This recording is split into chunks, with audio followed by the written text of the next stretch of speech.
I'd like to call the committee to order. As an initial point of business, since a quorum is now present, I ask the committee to consider 3,059 pending military nominations. All of these nominations have been before the committee the required length of time. Is there a motion to favorably report this list? So moved. Is there a second? Second. All in favor, say aye. Aye. The motion carries. Thank you very much. Good morning. The committee meets today to receive testimony from General Glenn Van Herk, Commander of the United States Northern Command and North American Aerospace Defense Command, or NORAD, and General Laura Richardson, Commander of the United States Southern Command. I would note this is General Van Herk's last appearance before the committee in his current role.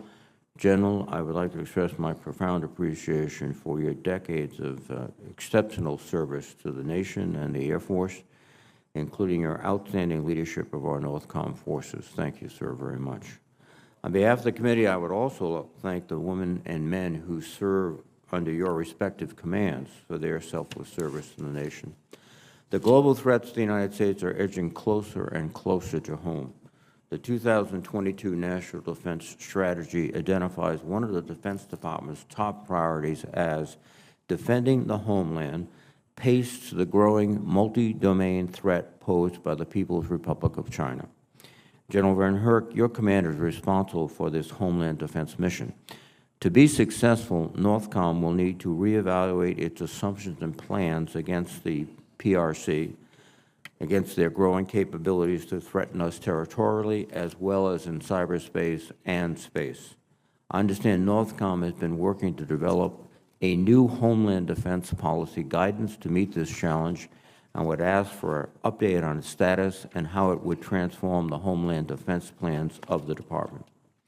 The recent shoot-downs of a Chinese surveillance balloon and 3 other unidentified aerial phenomenon in our airspace have raised concerns that we may have an awareness gap that needs to be resolved. America's skies and seas must be secure to protect our citizens, and the Department must pursue technologies that provide forward detection to buy decision time for decision makers. Relatedly, Congress is considering auctioning the S-band spectrum, which is the spectrum in which NORCOM radars operate for early warning around the continental United States, for missile defense on the ground in Alaska, and for maritime domain awareness with an Aegis weapon system. General Van Herk, the committee would like to know the impact of curtailing or losing this spectrum with regard to your operations. Regionally, NORCOM provides support to U.S. law enforcement to counter cartels engaged in drug smuggling, human trafficking, and money laundering across the southwest border. General Van Herk, I'm interested to know more about your efforts to build the capabilities of the security forces in Mexico and the Bahamas to address these regional threats, and your recommendations for strengthening those efforts. Turning to Southern Command, General Richardson, your command faces growing challenges from China and Russia in Latin America. The political and economic instability in the region presents a situation that our adversaries are seeking to exploit to increase their own influence. China, in particular, is expanding its presence in the region, primarily through acquisitions and investments in strategically critical locations like Panama, and reflecting the growing influence Moscow has exerted in the region, most South American countries have been non-committal on Russia's war in Ukraine. A critical task for SOUTHCOM is to find ways to counter Russia and China's malign hybrid activities. This challenge includes addressing sources of insecurity among our partners that our adversaries seek to exploit. It is also important to strengthen the capabilities of U.S. partners' security forces, including by building defense institutional capabilities that adhere to the rule of law and respect human rights. General Richardson, I am interested in your assessment of the challenge from near-peer competitors in the SOUTHCOM area and how we might work strategically with our partners in the region to build resilience against these activities. SOUTHCOM, like NORCOM, continues to work closely with the U.S. government interagency to support counter-narcotics and counter-transnational criminal organization missions. A critical component of this effort has been the Joint Interagency Task Force South, which provides a model for the Defense Department to work with civilian agencies and partner nations to build domain awareness and enhance interdiction capabilities. To help compensate for its limited resources, Southcom has sought to leverage non-traditional approaches, such as artificial intelligence and machine learning, to serve as a testbed for new tactics and operational concepts. General Richardson, I'd like to know how the department is taking advantage of the Southtown area as a valuable environment for innovative experimentation. Thank you again to our witnesses. I look forward to your testimony. And as a reminder to my colleagues, there will be a closed session immediately following this hearing in room SVC 217. Now let me turn it over to the ranking member, Senator Wicker. Thank you, Mr. Chairman, and I also want to thank our witnesses for being here and also for their gracious allocation of time to visit with us before the hearing. We rightly focus a lot of attention abroad on Russia's unprovoked invasion of Ukraine, the Chinese Communist Party's constant march to dominance in the Pacific. But the dangers we face are not limited to areas like Ukraine and the Pacific. We also face dangers in our own neighborhood. General Van Herk has been a frequent visitor here recently, and I appreciate his candid briefings on the Chinese surveillance balloon that violated our sovereignty earlier this year. Unfortunately, Secretary of Defense Austin has declined to answer the simple questions Senator Rubio and I sent regarding the Department of Defense's apparent inaction during the earliest days of the balloon's excursion. In response to the letter Senator Rubio and I sent with questions, we received a very dismissive response from Undersecretary Colin Kahl, which said that all of our questions had already been answered. In fact, they were not answered and have not been answered by the Secretary. I expect General Van Herk will get some questions about that today, and I'm grateful for his help in understanding what went wrong and how we can fix it. The Chinese surveillance balloon is the most public example of our homeland defense gaps, but it is not the only one. Keeping in mind Putin's threats against our homeland during the Ukraine war and China's threats of a military conflict with the United States over Taiwan, I hope General Van Herk will explain his requirements for keeping the American people safe. I'm also concerned about the situation on both sides of our southwest border. President Biden's lax border policies have created a major opportunity for the Mexican criminal cartels and an unprecedented humanitarian and security crisis. In 2022, more than 70,000 Americans died of opioid overdoses, largely from Mexican-produced fentanyl. Since President Biden took office, more than 1.2 million illegal migrants have evaded law enforcement and entered our country. Most recently, the cartels murdered 2 American citizens. This simply cannot continue and does not have to continue.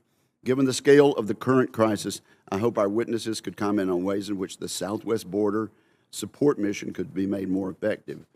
I would also like to know whether there is anything Congress can do to work more effectively with the Mexican government to counter the cartels.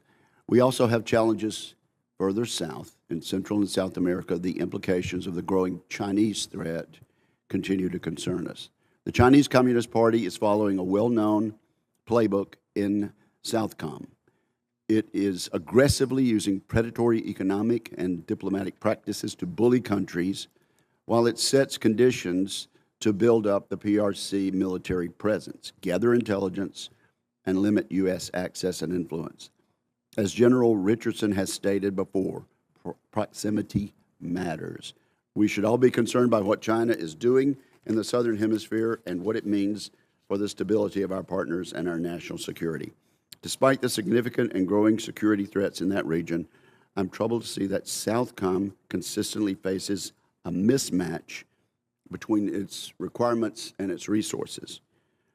I look forward to General Richardson's candid assessment of Southcom's most pressing resource and capability shortfalls. I hope to understand how these shortfalls impact our troops' ability to accomplish the mission and defend our nation.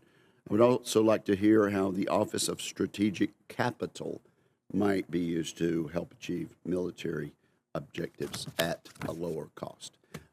With that, Mr. Chairman, I yield back and thank our witnesses. Thank you very much, Senator Wicker. Now let me recognize General Van Herk. Sir? Chairman Reed, Ranking Member Wicker, and distinguished members of the committee, thank you for the opportunity to appear today and represent the men and women of United States Northern Command and North American Aerospace Defense Command. Today's strategic environment is the most complicated and potentially dangerous in my more than 35 years of service. While the United States military remains the most powerful and professional force in history, we have to account for the recent erosion of military advantage and take actions now to invest in modernization, implement innovative processes, prioritize our personnel and civilian hiring practices, and increase agile decision-making at all levels. Our competitors' actions and ambitions are global and all-domain in nature. It is also clear that they have the capability and intent to hold our homeland at risk, above and below the nuclear threshold, and in multiple domains to achieve their strategic objectives. The PRC and Russia have fielded cruise missiles, delivery platforms, and non-kinetic capabilities to hold at risk critical infrastructure, military and civilian, in the United States and Canada. Those capabilities allow them to strike with limited warning and significant consequences. Limited warning due to a lack of all-domain awareness inherently limits the decision space and options available to our national leaders, which increases the risk of miscalculation and escalation. To address today's strategic environment, for nearly 3 years I have focused on 4 strategic priorities: domain awareness, information dominance, decision superiority, and finally global integration. Those priorities are critical to successfully defending the homeland and to providing our national leaders with the only thing I can never give them enough of, and that's time. Time to create deterrence options, and if required, defend and defeat options. While we have work to do, there's been some notable progress towards these key priorities. I'm grateful to the Department and Congress for your support of the over-the-horizon radars that will significantly improve air, maritime, and space domain awareness and the ability to detect and track threats well before they reach North America. But we need to go faster. An acquisition plan based on more than a decade is too long. Both the Department of Defense and the Canadian Department of National Defense have committed to funding over-the-horizon radar capabilities, and I respectfully urge both governments to ensure this vital and proven capability is fielded as quickly as possible. Likewise, Space Force's investment in advanced space-based warning capabilities and the Navy's commitment to modernizing the integrated undersea surveillance system are vital to my Homeland Defense mission. Yet again, we can't wait a decade or longer to field these new capabilities. Our commands need your continued support to outpace the rapid gains made by our competitors.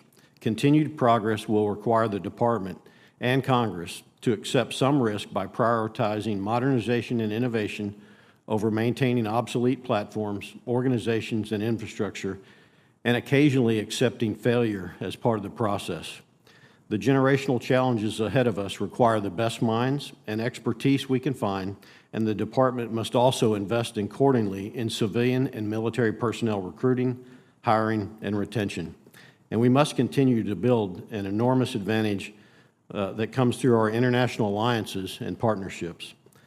I believe that the greatest risk for the United States stems from an inability to change at the pace required by the strategic environment we're operating in. Homeland defense must be recognized as essential to contingency plans at home and for power projection abroad, and it is vital that all military planning account for that reality.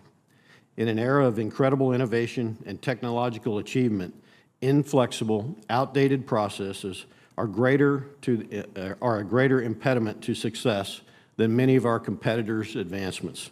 Finally, I'd like to comment on the incursion of the PRC high-altitude balloon into our airspace. The PRC HAB was obviously a significant event that shined light on the PRC's brazen intelligence collection against the United States and Canada. It was the first time NORCOM conducted an engagement over the United States in our history. From this event, I commit to you that we have already generated critical lessons learned, and I can guarantee that we are doing whatever is necessary to keep our country and North America safe. On behalf of all the soldiers, sailors, airmen, Marines, guardians, civilians of NORCOM and NORAD, I'd like to thank the committee for your steadfast support, and I look forward to your questions. Thank you very much, General Van Herk. General Richardson, please. Chairman Reed, Ranking Member Wicker, and distinguished members of the committee, thank you for the opportunity to appear before you with General Van Herk.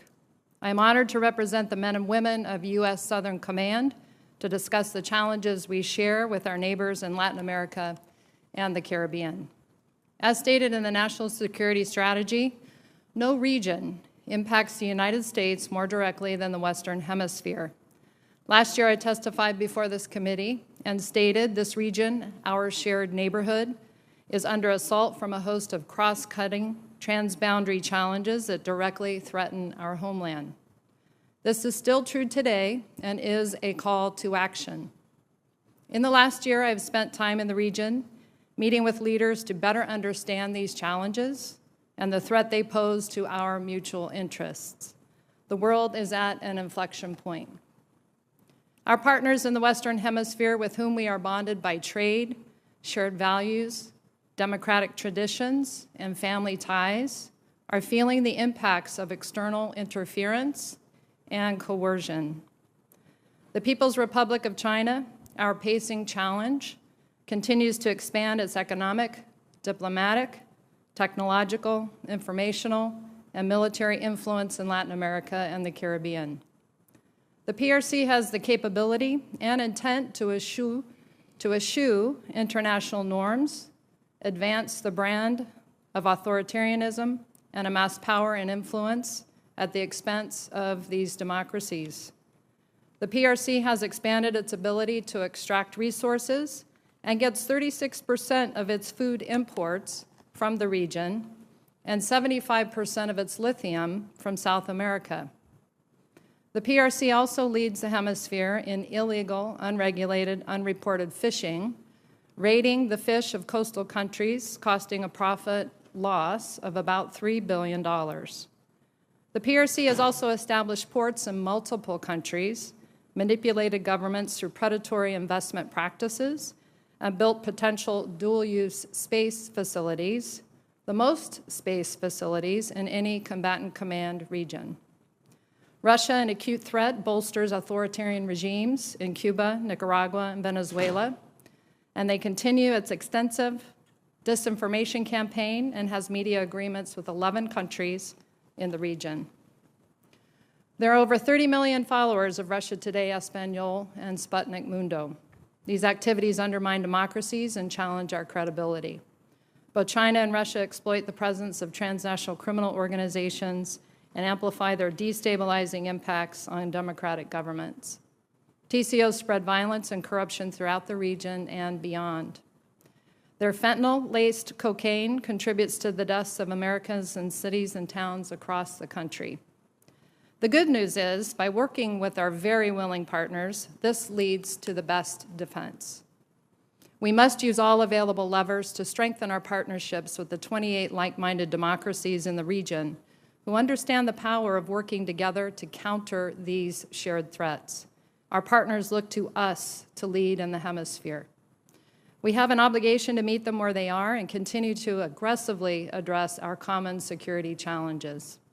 We must continue to maximize the effectiveness of important tools like security cooperation programs to train and equip our partner militaries and security forces, conduct multilateral exercises, and build interoperability, and to increase the State Department's international military education and training, foreign military financing, foreign military sales programs to educate, train, and build capacity that our partners put to immediate use to stand shoulder to shoulder with us.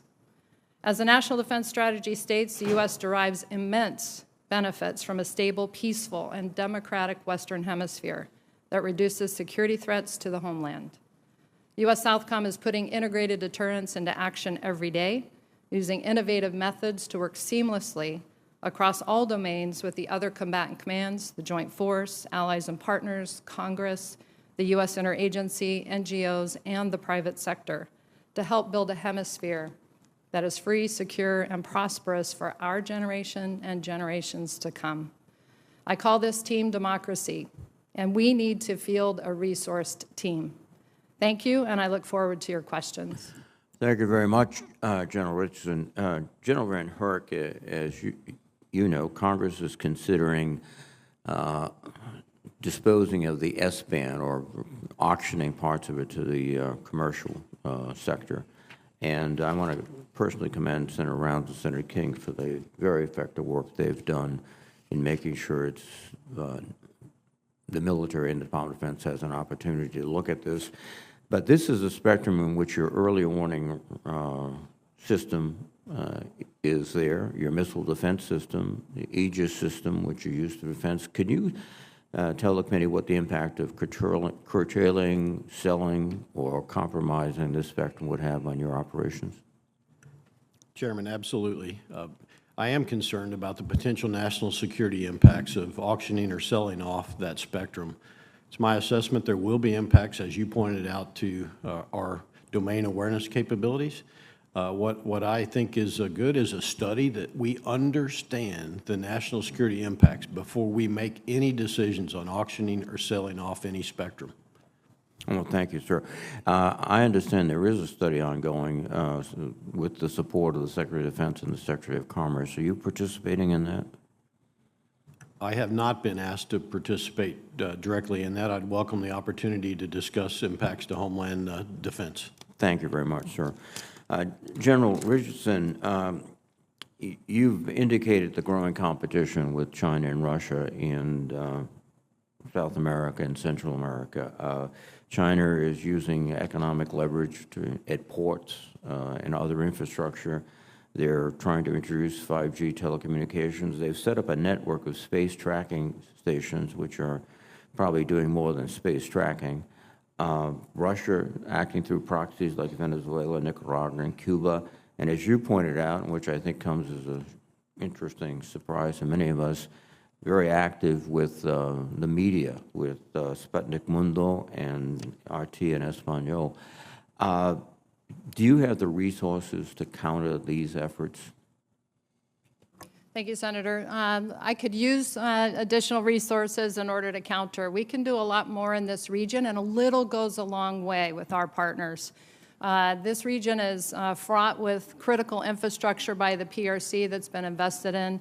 As you said, Senator, the deep water ports, space, telecommunications, safe city, smart city, which is really surveillance of the populations and things like that. And so with the disinformation, I mean, we play by the rules. We have rules to follow. We have the rule of law that we follow in the United States.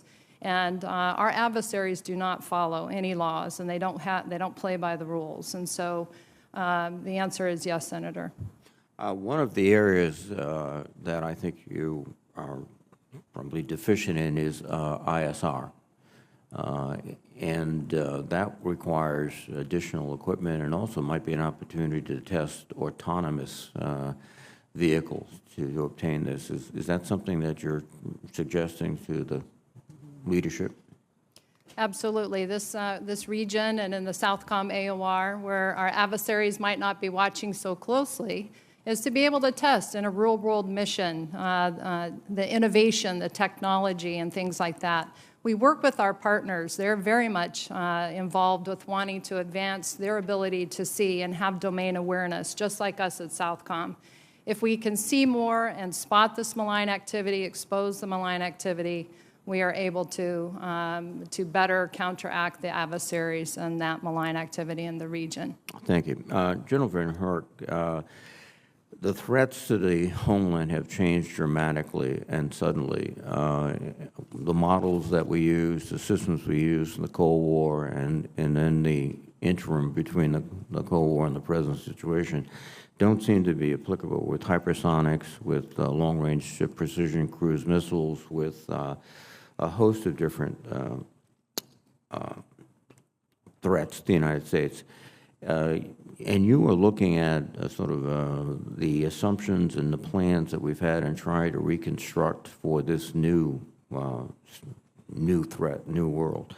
How are we doing in terms of getting a new plan in place and also new weapon systems? And you commented that one of our problems is speed, and that's a function of not only getting new equipment in place, but putting aside legacy equipment. Can you just comment in general on those points?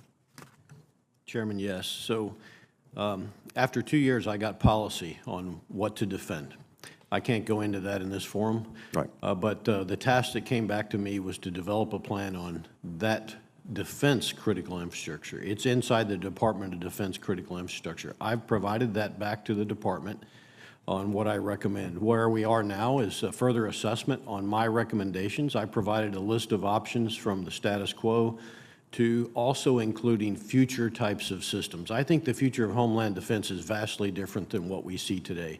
It's likely including autonomous platforms, airborne maritime platforms, unmanned platforms with domain awareness sensors, and effectors that are kinetic and non-kinetic.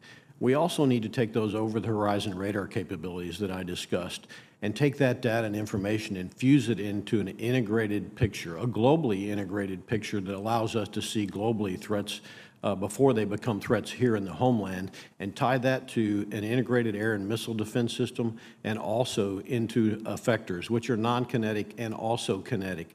I see the future likely being much less kinetic. There will be some areas that we should defend kinetically that could bring us to our knees, but also non-kinetic, such as deception, denial, and the use of the electromagnetic spectrum. Finally, that policy needs to expand beyond defense. Those discussions are ongoing within the department and the interagency and the National Security Council, and I look forward to hearing back on that. What I would just point out, sorry my time's up, but much of the critical infrastructure that I defend and to ensure we power project from the homeland is not solely held inside the department or even federal entities. It relies on commercial entities, states, municipalities, and we need to ensure that's part of the discussion. Thank you, sir. Senator Wicker, please. Thank you, Mr. Chairman. First of all, I have a unanimous consent request. I mentioned in my opening statement that Senator Rubio and I sent a letter to the Secretary of Defense and received a very dismissive non-answer from Undersecretary Call. I'd like to ask unanimous consent to insert those two letters into the record at this point. Without objection, so ordered. Thank you very much. Now, General Van Herk, with regard to these letters, I have a number, I have received quite a bit of information from talking to you about this balloon incident, and you mentioned it in your statement. So let me just go through some quick questions so we can understand who knew what about the Chinese balloon. You first learned about this on January 28 of this year. Is that correct? Senator, I learned about it on January 27th. We first detected it by radar, my sensors, on January 28th in the vicinity of St. Matthews Island, Alaska. Okay, and that's United States territory, right? That's correct, sir. And you notified your chain of command on that day, January 28, right? I had a conversation on the evening of the 27th with the chairman of the Joint Chiefs of Staff about my plan to intercept and identify and make an assessment, which we did on the 28th of January. And you sent that notification to Secretary of Defense Austin, Chairman of the Joint Chiefs of Staff, General Milley, via classified email, correct? I sent it to the Chairman of the Joint Chiefs of Staff and to Secretary Austin's military assistant. I'm assuming that the military assistant passed it to the Secretary. Okay, and you still are not certain at what point President Biden or Secretary Austin were made aware of the balloon, is that right? I do not know when the President was made aware. Fine. And when you confirmed the balloon's existence on January 28, you tasked NORCOM, your command, with preparing options to counter the balloon. That's correct also. I tasked my NORAD team to develop options, and Senator, what I'd point out is I have options every single day to defend our homeland. In this case, the balloon did not meet the requirement or the authority for me to engage it because it was not demonstrating hostile intent or committing a hostile act. Hostile intent would be maneuvering to an offensive advantage on a platform, an airplane, or shooting missiles or weapons would be hostile act. And you prepared options, and you asked NORAD to prepare options in that instance. I directed my team to be ready with the options just as we are every day. That's correct. Okay, and had the Secretary of Defense requested options for shooting down the balloon on January 28, while the balloon was still over Alaska, you would have been prepared to provide him those options. Is that correct? Senator, I'm prepared every single second of every day to defend our homeland. That's correct. And ultimately, you did not get a chance to provide those options to the Secretary until February 1st. Is that correct? On February 1st at 0700, I was in D.C., and that was the first time we had a discussion. Okay, so that's January 28, 29, 30, 31, February 1st. So on the fifth day, it is apparent that you took the right steps, but it's also clear that you received no direction from the President of the United States or the Secretary of Defense until the fifth day of this crisis, by which point the balloon had traversed Alaska and Canada and then re-entered the United States. So I would publicly call on the Secretary of Defense to answer the questions which the Vice Chairman of the Intelligence Committee and I have asked him. You've already talked about kinetic and non-kinetic dangers in case we are in a major war in China. Do we have the capabilities you need to defend our homeland from a kinetic or non-kinetic attack by Russia and China? Senator, what I'd like to do is talk about that in a closed session in detail. I have concerns, as I have articulated for 3 years, about my ability to provide threat warning, attack assessment with the threats to our homeland. Why that's crucial is threat warning and attack assessment are crucial for continuity of government and our nuclear force posture.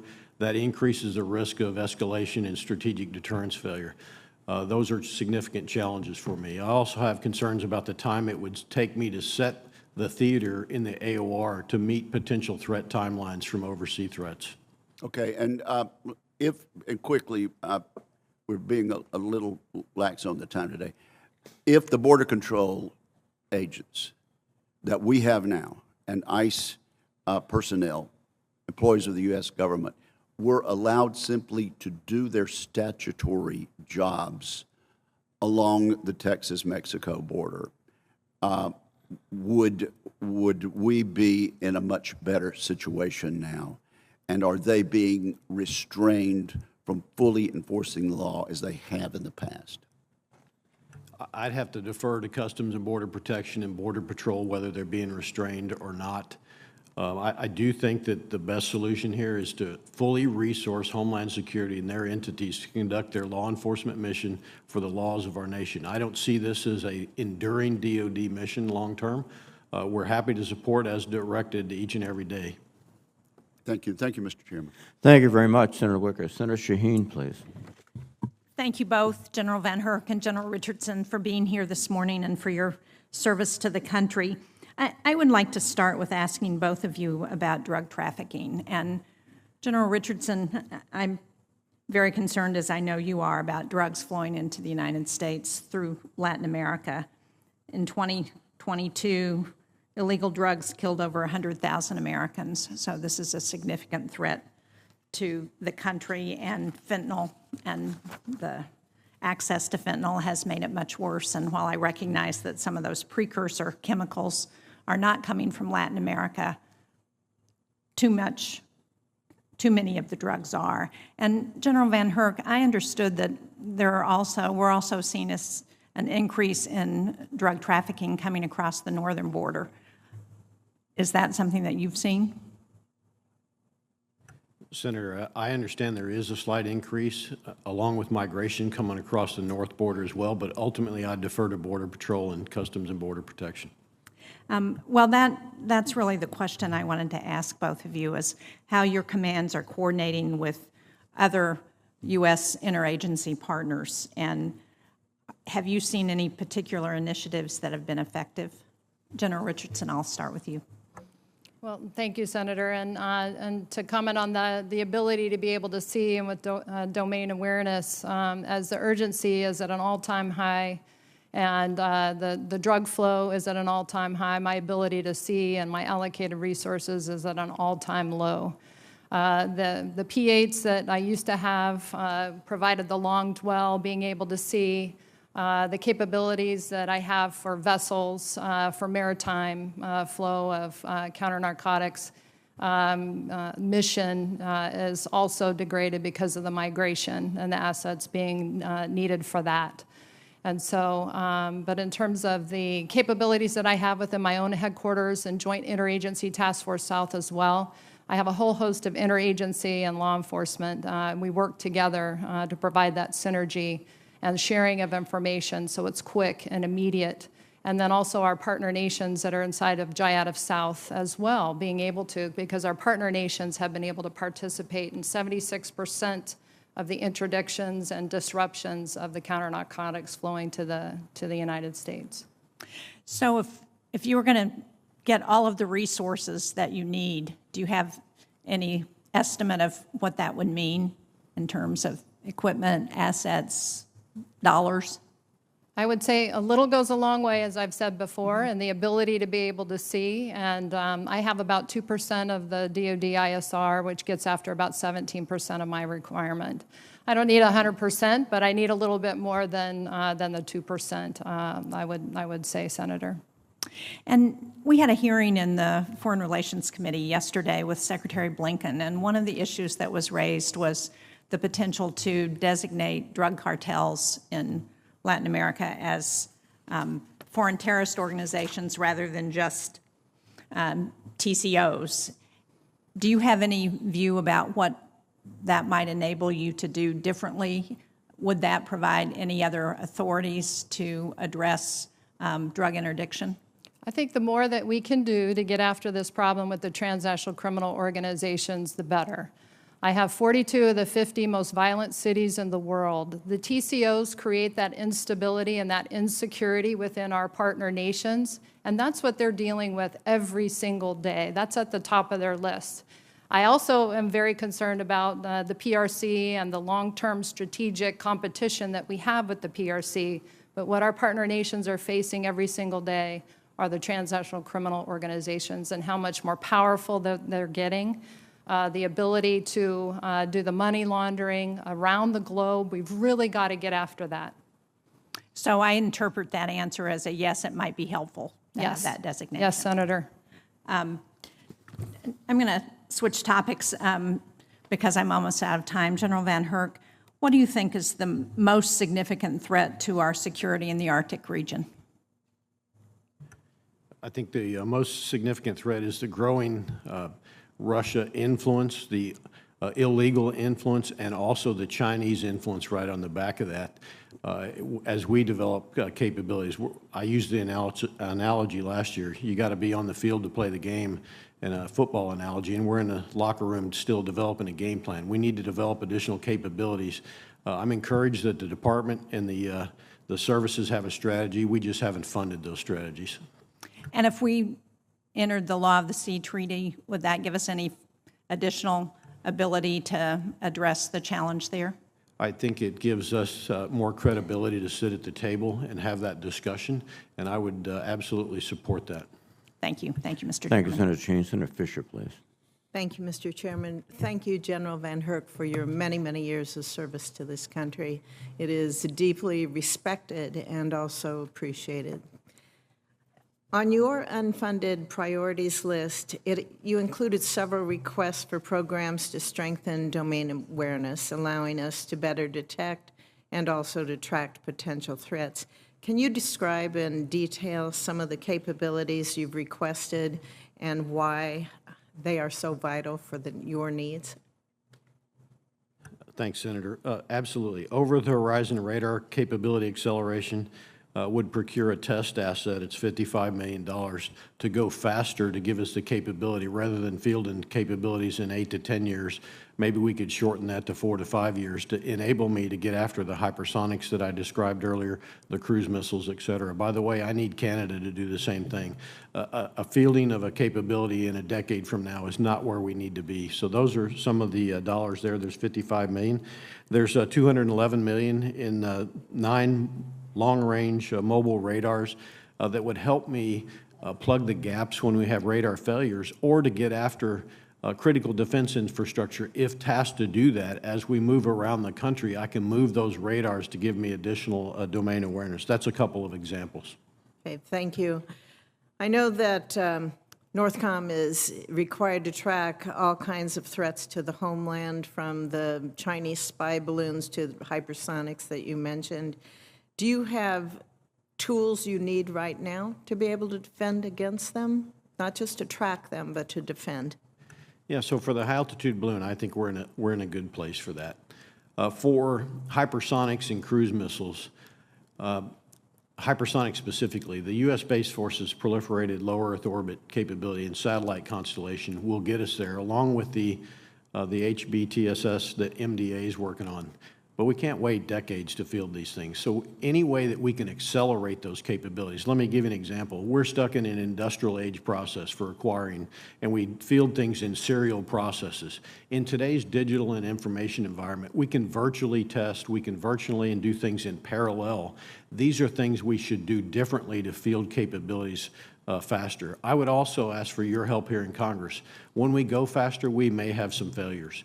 Let's not take a 2-year investigation of those failures. Let's jump back on the horse and ride and move forward. And we have to be as transparent in the department with Congress as possible and make sure that you're part of the discussion. We always learn from failures, too. In fact, in many cases, we learn more.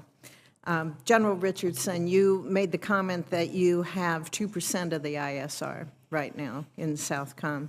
How does that lack of ISR limit your options as a commander? So it does limit. I've got a very large AOR when you look at Central America, South America, the Caribbean as well, and all the counter-narcotics or the narcotics flow out of the region, and the ability to see malign activity and be able to expose it. And that's really what we need the ISR and the domain awareness to provide. You don't necessarily need the very high-tech 5Gen ISR at this point in time for your AOR, do you? I need a little bit of that, but some of the lower capable type platforms work very well in this region, and then the long dwell duration works well. So you would encourage us to look at considering keeping those other platforms? Well, as we talked about, Senator, it's always that trying to turn over and get the next wave of technology to be able to have that while keeping some legacy going. But certainly, we have some low-end type things that we could utilize in the SOUTHCOM AOR. Okay, thank you. General Van Herk, have you seen any advances or movements from China or Russia in the Arctic lately? Absolutely, Senator. Russia has modernized their fleet of icebreakers. They've modernized their strategic defenses along there, their submarine forces. China is sailing into the Arctic under the guise of research vessels, and we know they're doing military operations, surveying the seabed. You've seen that recently as Canada released their recovery of a Chinese buoy. Those are all things that are ongoing in the Arctic right now. And General Richardson, do you see China presently working even harder to build access and influence in Latin America? Absolutely, Senator. Thank you. Thank you, Mr. Chairman. Thank you, Senator Fisher. Senator Kane, please. Thank you, Mr. Chair, and thank you to our witnesses for your service. General Richardson, I'd like to start with you on sort of this resource shortage issue that you've testified to and other colleagues have asked you about. One of the bits of testimony that I recall pretty vividly from last year was when you were talking about SOUTHCOM's cyber capacity. You've got partners in the region that have cyber threats just like we do, and I think you testified that the cyber capacity you have in SOUTHCOM is just what is provided through your state partnerships with state Guard units. Is that correct?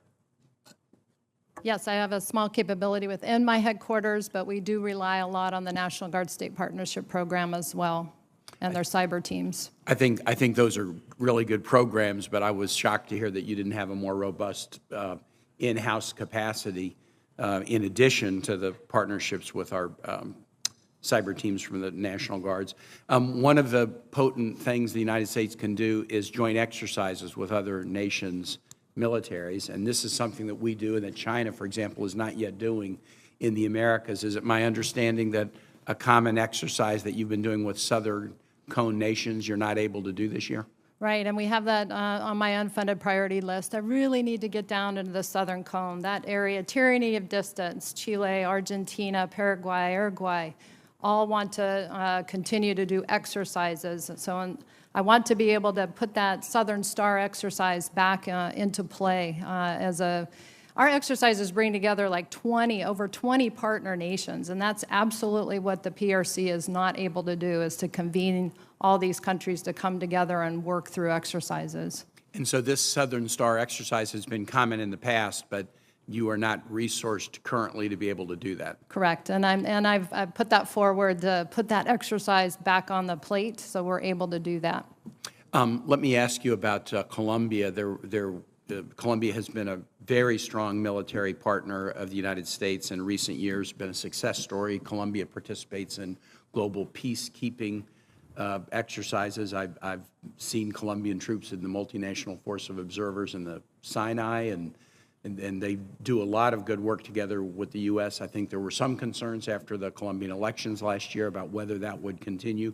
Describe for us the mill-to-mill cooperation with Colombia currently. Our relationship with Colombia is very, very strong and continues to be very strong. We have not canceled anything. All the exercises, all the military-to-military cooperation is absolutely continuing. And that relationship couldn't be any more stronger than it is now. Have you met personally with President Petro, Colombia? Yes, Senator, twice. Thank you.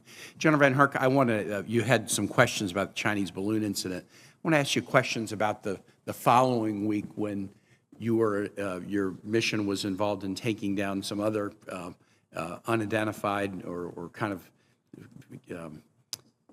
not completely described aerial assets. And they were generally described as commercial or benign, but they were in civilian airspace. So they were not completely, even if they weren't hostile, they're not completely benign if they're in commercial airspace where they could pose challenges to civil aviation.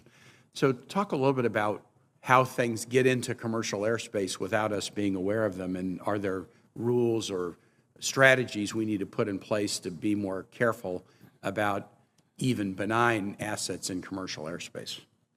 Yeah, ultimately, the airspace is the Federal Aviation Administration. They do have policy and regulation in place for objects that fly within the airspace structure. If you're flying an object, and I believe the numbers that weighs more than 4 pounds, then it's required to have an identification device. In the case of the 3 unidentified objects you're talking about, the FAA was not tracking, was not aware of those objects, and when we assessed them, they were assessed to be of a size and potentially a safety threat to aviation hazard, so we did not know exactly what they were.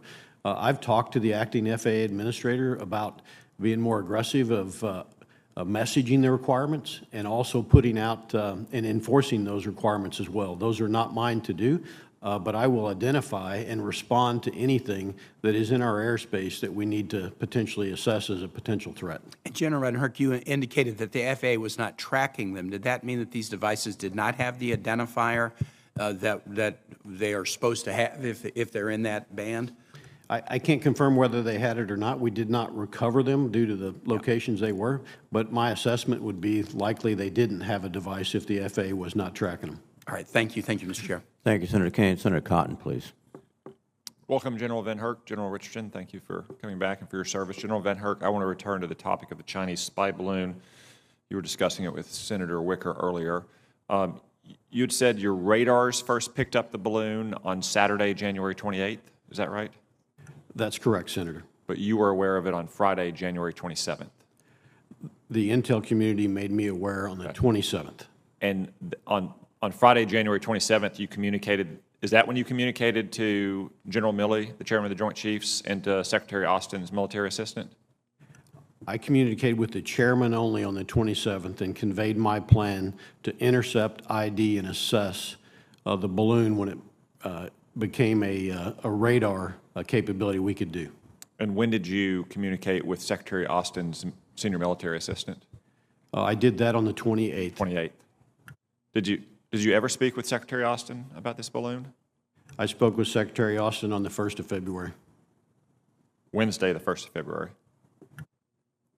To best of my recollection, that's the first verbal discussion with the Secretary.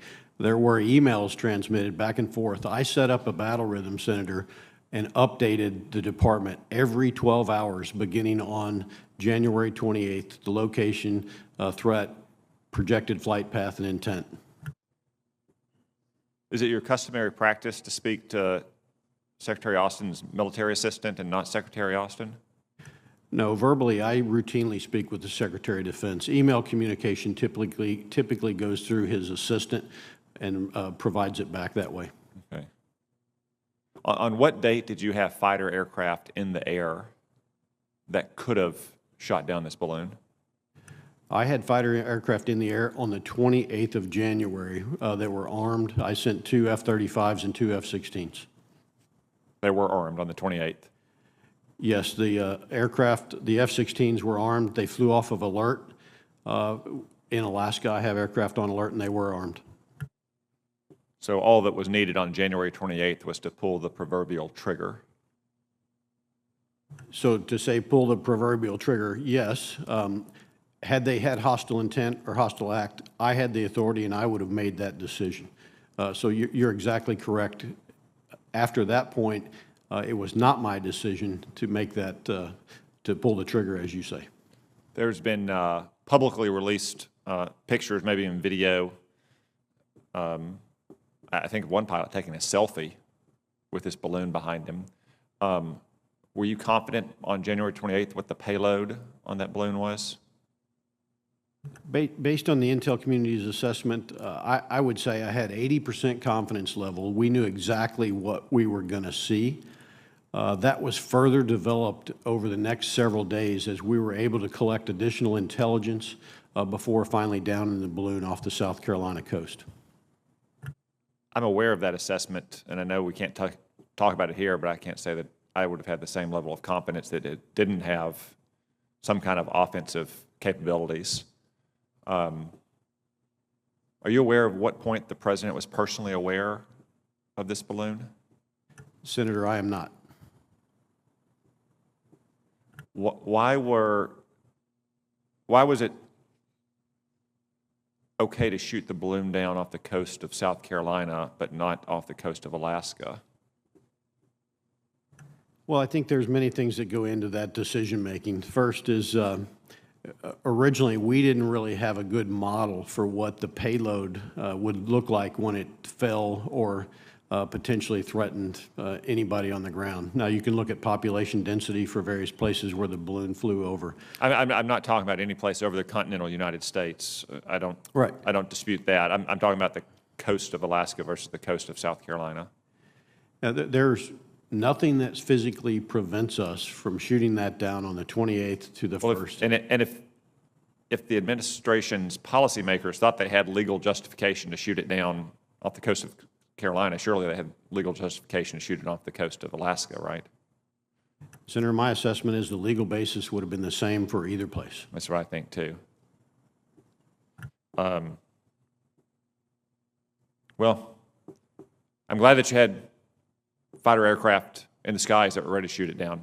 I think that would have been the right call. I know it wasn't your call, that goes up higher than you, but I think it was a bad mistake to let a Chinese spy balloon float all across America and only to leak it to the New York Times once some rancher or amateur photographer in Montana spotted it. I suspect if they hadn't, it would have floated on its merry way all across America, and this would have never become public. And I think that is a dangerous precedent set, not just with China, but with all of our adversaries. But I'm glad you had fighter aircraft from your command in the sky that were ready to act.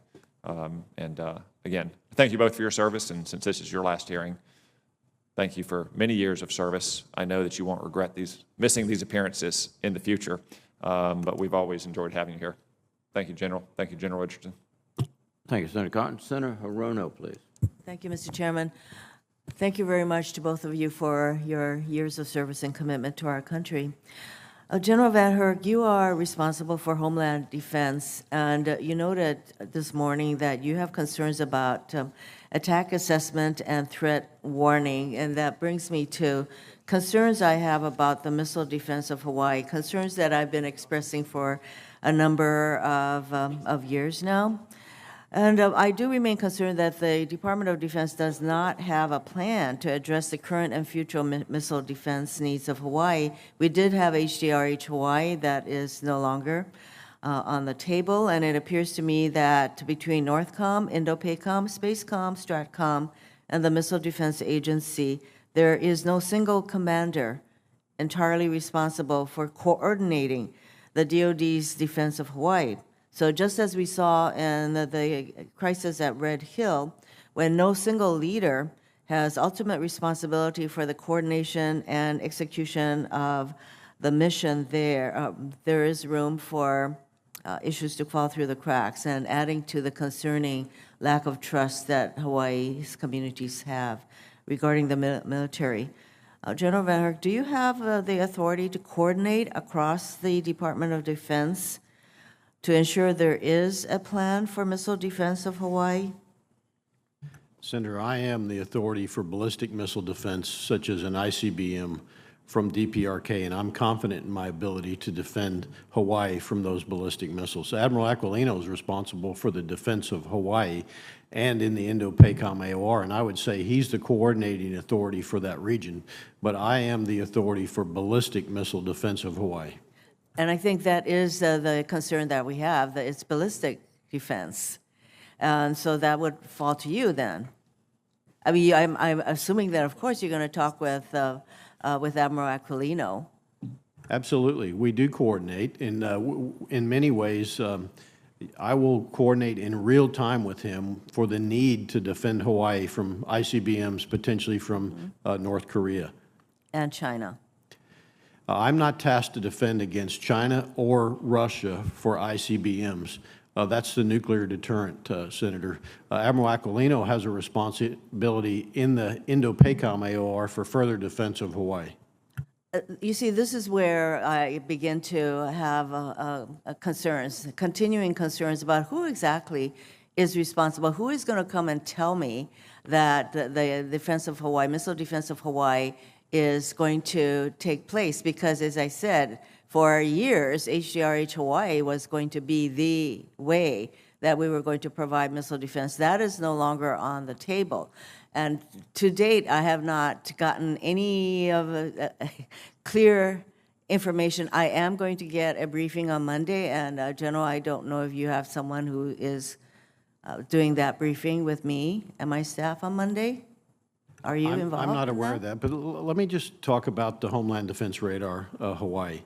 So first of all, I don't need Homeland Defense Radar for Hawaii for the mission I'm tasked to do for ballistic missiles that emanate from North Korea.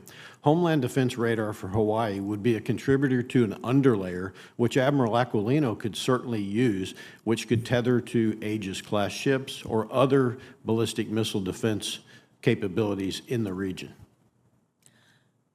Well, but then Admiral Aquilino has said that he too is not looking to HDRH Hawaii for the missile defense of Hawaii. So, General, do you know if there is a missile defense for Hawaii that is going to take care of your area of responsibility as well as his area? Because we're talking about missile defense against intentions from North Korea as well as China. Senator, HDRH Hawaii was North Korea. I'm confident in my ability to defend Hawaii from ballistic missiles from DPRK. From China, I'm not tasked, and I'll defer to Admiral Aquilino. That's his responsibility. Thank you. I think that provides some level of better clarification for me. I want to add one thing, Senator. Yes. General Cotton is responsible for the nuclear deterrent, and ballistic missiles, such as nuclear ballistic missiles from China towards Hawaii, that is the nuclear deterrent that does that. Conventional, I'll defer to Admiral Aquilino.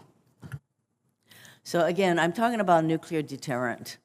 Is that not conventional, nuclear deterrent? It's the missiles emanating from China and North Korea that I want Hawaii to be defended from. And yes, the shooters are not in Hawaii. We're not talking about putting shooters on Hawaii. So those are in Alaska and in California.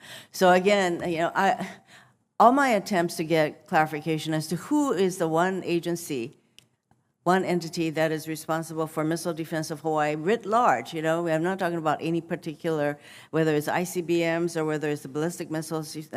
You can sense my frustration, so I will continue to pursue my line of questioning.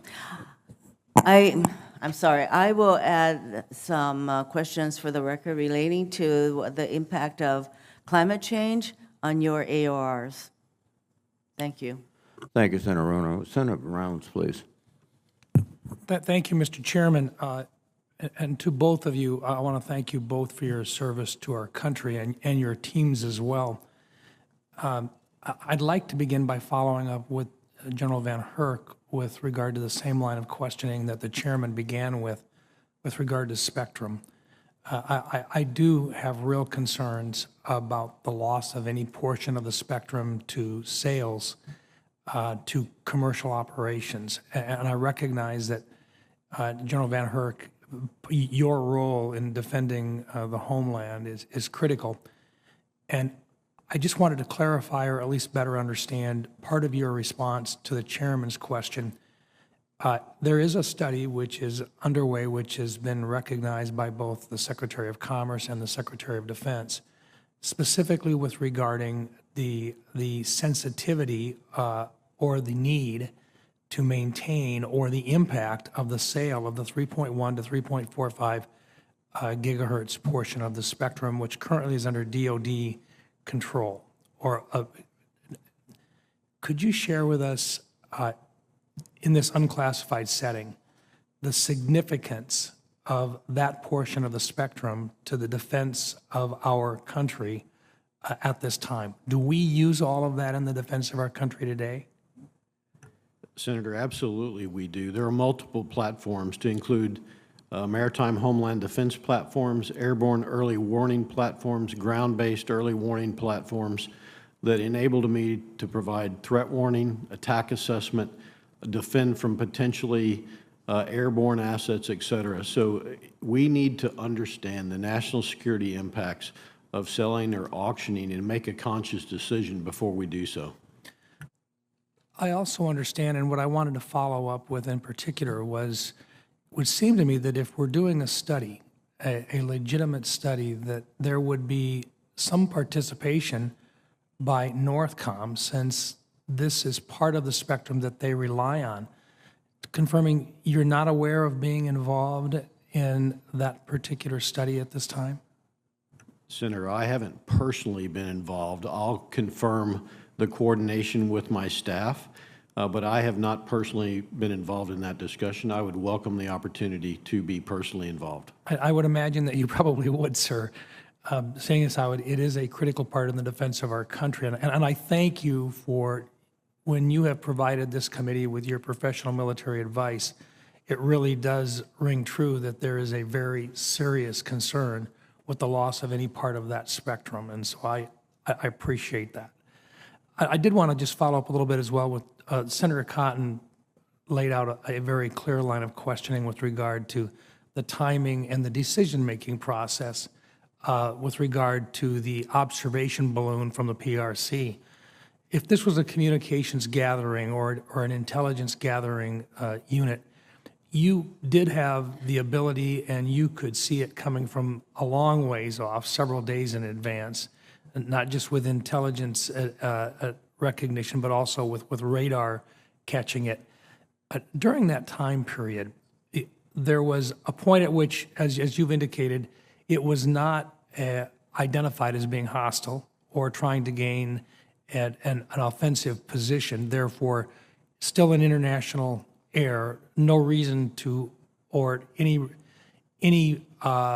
purpose for taking it out at that point. That's correct, isn't it?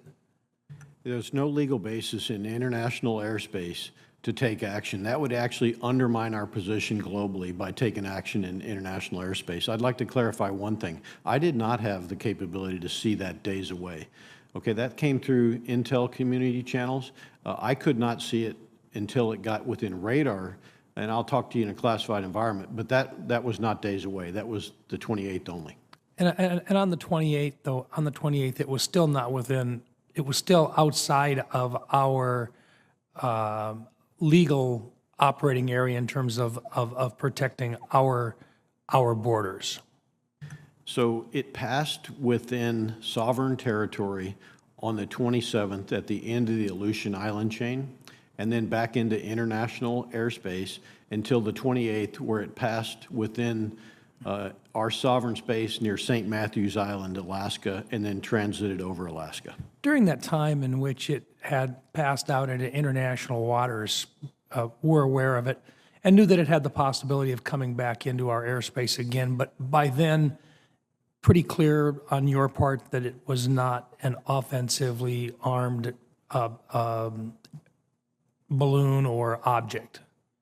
That's correct, Senator. The intel community assessed that. That was what I verified on the 28th when we intercepted, and I had fighters get their visual on it and their targeting pods to be able to make that assessment.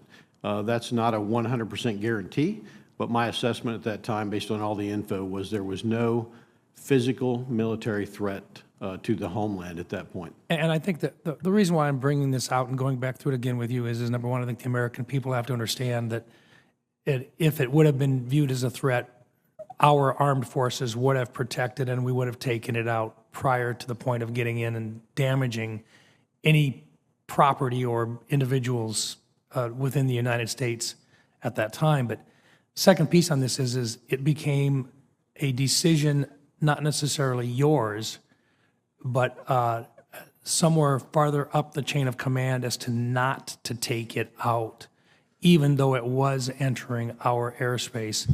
It was not your decision because it was not deemed a threat or to become an offensive threat at that time. Fair to say? So if it was a threat, I'm delegated the authority by the president through the secretary, and I would have taken that out. Yeah. In this case, I did not assess it a threat, and therefore I did not have the authority. The authority would have rested with someone above you Depending in the on chain of command. Depending on the legal basis for assessment, it would have resided either with the Secretary of Defense or the President. Thank you. Thank you, Mr. Chairman. Thank you, Senator Brown. Senator King, please. Thank you, Mr. Chairman. I'm concerned, I'm going to ask both of you about unfunded priorities. General Richardson, we're under attack. 110,000 people died last year of overdoses. That's 300 a day. 12 people have died in America since we've been sitting here in the last hour. And yet, your ISR capability to at least assist in detecting and helping us to interdict this dread attack is on an unfunded priorities list. Why isn't it in the base budget? This seems to be one of the most serious and intensely important responsibilities that you will have in order to help us to deal with this scourge. Why is it unfunded priority and not base budget? Senator, I think with the, I don't think any commander will say they have enough ISR. And so certainly as we look across the globe and our threats. But 2% of the ISR that's dealing with this brutal attack that's killing our citizens just doesn't seem to me to pass the straight face test. And I could do more with a little bit more, and our partner nations with the capabilities and building their maritime domain awareness and being able to share air tracks and things like that. All of us working together. We have very willing partners, and I would like to, if I might, Senator, is behind me in the audience, we have part of our Inter-American Defense College, and part of their instruction is to come here and watch us testify as commanders to our Congress and and talk about the challenges It's a and lesson things to like them that. of what to avoid, I would think. But and so if they would raise their hands back there, so you can Thank you. see all of them. They're in Well, that whole well, group right there. Let me but- follow up. Yes, Senator. We've established that you don't have enough ISR. The ISR that you have, previous testimony by your predecessors has been, we don't have the resources to interdict, but something like 25% of the drug shipments we know about. Is that still true? So I have the detection and monitoring mission for the Department of Defense through JIATF South, Joint Interagency Task Force South. And But so, when you detect and notify. and we pass that right over to law enforcement, And to how much or of it- partner nations to do the interdictions. And what percentage is interdicted as far as you know? We believe that we are getting after about 10% of what we know as the known flow of narcotics flow. We're only getting 10% of what we know. Correct, Senator. That's appalling, and I realize it's not your responsibility, but it's a collective responsibility that we're just simply not meeting in this country. To have, number one, inadequate ISR on this problem, and number two, to not make effective use of the ISR we do have. General Van Herk, let me turn to you about unfunded priorities. One of your major unfunded priorities, again, is essentially ISR, a capability to observe what's going on. We know the Russians are heavily militarizing their shore of the Arctic Ocean. And again, my question to you is, it seems to me you've made a powerful case in your unfunded priority list. Why isn't it in the base budget? I'll have to defer to the department and the President's budget why it didn't come across, Senator. I'm asking for it. I'd also point out I asked for $38 million for additional support for transnational criminal organization to lead federal agencies that I'm short as well, and there's additional money in my unfunded priority list for that as well. Well, I'm starting to think what we should do is fund your unfunded priority list instead of the base budget, because you've articulated priorities that are so important to us. Talk about, well, perhaps this has to be in a classified setting, but the lack of visibility, of domain awareness as the Arctic is fundamentally changing and becoming one of the most strategic places on Earth. Yeah, Senator, thank you for the opportunity to talk about that. The National Defense Strategy tasked me to monitor and respond in the Arctic. I'm encouraged with the monitor piece. We've got some over-the-horizon radars. We need to go faster there. Canada's committed to that. Again, we need to go faster. But under monitor, we need to think about the use of SpaceX and Starlink capabilities and buying terminals that gives us data and information sharing. Encouraged by the Jobs and Infrastructure Bill, there's $250 million in that to modernize the Port of Nome. We need to move forward to give us some capability to be persistent in the Arctic for the monitor piece as well. But you need icebreakers as well. So we got to go faster there. You've just listed, basically, we have an Arctic gap. Is that correct? I don't That's mean my that assessment. geographically. I mean that national security-wise. That's my assessment. As I mentioned earlier, on the respond side, we're not organized, trained, and equipped to operate and respond in the Arctic. Infrastructure is a big concern for me, whether that be runway links, whether that be billeting, whether that be weapon storage, whether that be fuel storage. When you only have a few days worth of fuel and that fuel is shared with indigenous local communities, those are challenges that we'll face in a crisis. My homeland defense design is a layered defense. It starts forward, and we need the Arctic to do that. I would point out that Thule Air Base in Greenland is crucial. There's some money in the budget for Thule, but not to support my homeland defense design, which I'm tasked to do a layered defense of the homeland by the department. Thank you both, and thank you for your candid testimony today and for your service to the country. Thank you, Mr. Chairman. Thank you, Senator King, and let me also, on behalf of the committee, recognize the Inter-American Defense College. Bienvenidos. Senator Tuberville. Thank you, Mr. Chairman. Thanks for both of you being here in your service. General Van Herk, just follow up on Senator King's question.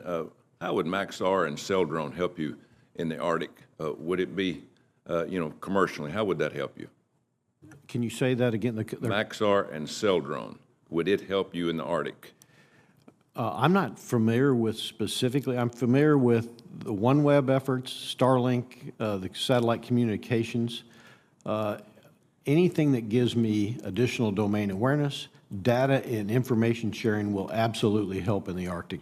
It's very challenging above 65 north to communicate, to share data, to share information.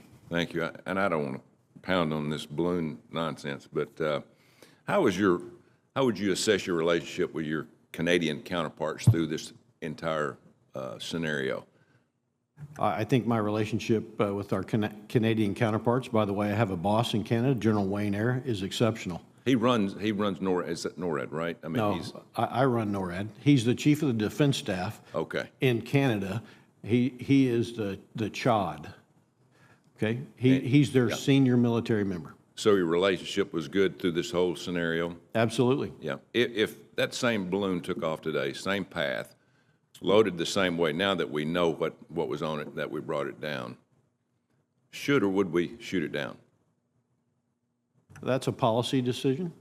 My job is to maintain options. I did that. I'm very comfortable that we had options from the moment we detected it until the moment we shot it down. Ultimately, should is a policy decision. That's not a military decision.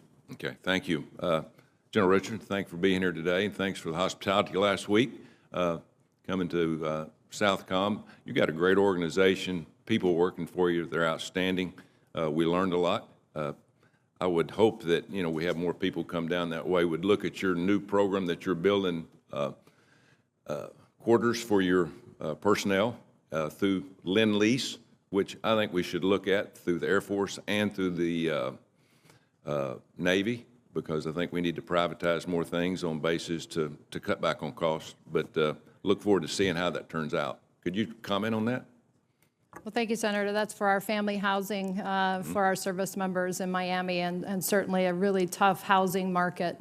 And this will absolutely get after being able to counter all of those really high prices in a big city like Miami. And so we're very thankful that we're able to get that off the ground. And with the support of Congress, we've been able to do that. So thank you very much. Yeah, thanks. And we're looking forward to see how that works out. And was very impressed with people after I go to Panama that were there. Actually, from my state of Alabama, Mobile, the Corps of Engineers are down there working, and we got a lot of good people. Just tell us how important, in your eyes, the Panama Canal is to us here in the United States, in your eyes, since you've been there. Well, Senator, so the more than 70% of our global goods go through the Panama Canal for the United States. And so the importance to the global economy, though, it's not just about what the United States gets, but that's the give back through that canal being open at the exchange of goods across the world. I talked about trade before. Over $740 billion in trade. And so very, very important to the global economy for the Panama Canal. And on top of that, recently, over the last few years, China has signed 30 contracts with the Panamanians, some of it to do with the canal. And Panamanians are now trying to get out of some of those contracts because the Chinese have breached some of those contracts, which we need, as the United States of America, protect Panama, because that's how important it is to all of us. But really good people down there. Could you talk a little bit about the two Iranian ships that are parked outside the Panama Canal and the process that we need to look at? Do they need to be able to use the Panama Canal? And so in terms of the Iranian warships that transited into the SOCOM region and since departed, but as part of their announcing their global voyage to go around the globe, and certainly some of the countries that were able to deny port calls and things like that, but very concerning because they were just in the region 2 years ago with missiles and with launchers on those same two ships. And so very, very concerned that they're transiting again. We did not have the intelligence that they had this cargo on board this time, but still the fact that they came into the region again and doing a global voyage is concerning. Thank you. Thank you for your service, General Van Herk. Thank you very much for what you've done for our country. Thank you, Mr. Chair. Thank you, Senator Tuberville. Senator Warren, please. Thank you, Mr. Chairman, and thank you to our witnesses for your service. The Pentagon's budget request is $842 billion. This is one of the largest requests in history, but it is not enough money for many components of DoD. Each year, they push to get even more money using unfunded priorities lists, or what I call wish lists. Now, our colleagues on both sides of the aisle are concerned about this, and they want to see this practice stop. One of the excuses that I've received as I've asked about these lists is that they reflect emerging threats that can't be accommodated in the regular budget process.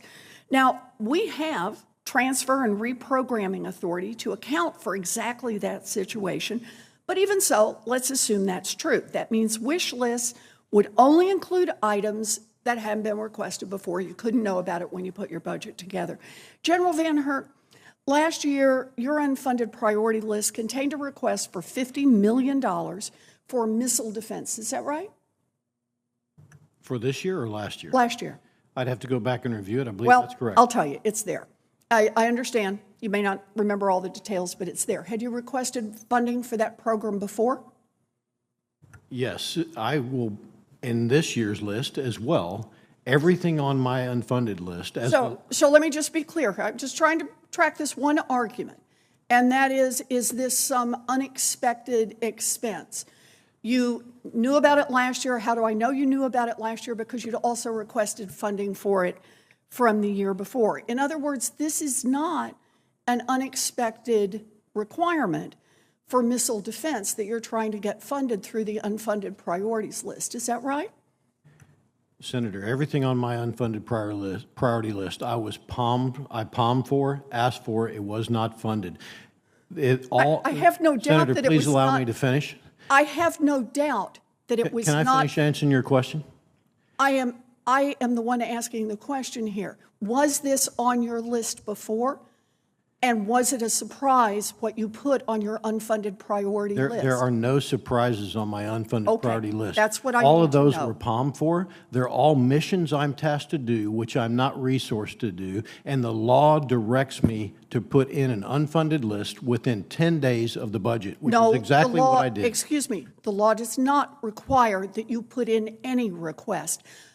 We know last year that 2 different divisions actually put in requests of 0. They did not go to an unfunded priorities list. Now, General Richardson, intelligence, surveillance, and reconnaissance capabilities have repeatedly appeared on your wish list as well. As commander of Southern Command, you were on the front line confronting transnational criminal organizations, trafficking drugs in regions there and at home. And I appreciate that work. Last year, you asked for an additional $268 million on your wish list. Now, General Richardson, did DoD approve reprogramming money for any of the missions under your command this year? So this year, in terms of the funding that I've received, I have $130 million for security cooperation for the region, and so in terms of the reprogramming, I'm not aware of that. Well, according to the controller's website, $750 million was reprogrammed to support drug interdiction. Does that sound about right to you? I'm not tracking the 750, Senator. Okay. All right. But look, here's the point I want to make on this. DoD already has the tools to reshuffle its resources when needed. Not only that, they have also done so for a key Southcom mission in an amount that was almost 3 times larger than your wish list. Both of you have already submitted your lists for this year. I'll be submitting questions for the record to learn more about why you couldn't include these in your budget priorities. I understand you want more money, but you have to work within the budget that is given to you. That's what every other part of the government has to do. I've got a bill with Senator King, Senator Lee, Senator Braun, that would end the statutory requirement for these lists. But I want to make clear, DoD could shut them down on their own right now. We don't let any other part of government behave like this, and for good reason. The budget process is about making tough choices and setting clear priorities. And refusal to demonstrate leadership here, I think, is a real mistake. Chairman, I want to correct the record. Yes, 100% sure. of my items on my unfunded priority list were submitted as part of the budget process. I understand, sir. Any other comments, General Richardson? The same here, Senator. Those requirements that I put forward to the department as well. I don't think I quite understand what our witnesses are saying here. I think what they wanted was to be able to fully respond to your question, Senator, and with that, I would... But these are not on their budget now. I think the time has expired. Thank you very much. Senator Schmidt, and I'd like Senator Rosen will preside as I go to the Appropriations Committee. Senator Schmidt, please. Thank you, Mr. Chairman. And I want to thank you both for being here. I would note to the committee that both of these witnesses have Missouri ties, so, and Missouri roots. It's my belief, and I've talked about a little bit in this committee before, that too few people, quite frankly, understand the urgency, the gravity, and the proximity of the threat that the PRC, China, poses to the United States of America. They are rapid development as, being a militarized power now, and projecting that power is very real. And it's that proximity that I want to ask both of you separate questions about, given your roles. The Belt and Road Initiative clearly is an initiative to further their economic, militaristic, and political goals. And the dual use that they get out of this once they're involved with these countries is very real. And so, General Richardson, I wanted to ask you that it seems to me that China's gaining far too much traction in the Western Hemisphere if we sort of look at this under the old Monroe Doctrine in the Western Hemisphere. They continually abuse, not just the debt traps that are established, but they abuse those agreements to then later expand militarily. Could you talk about a couple of those examples that you see?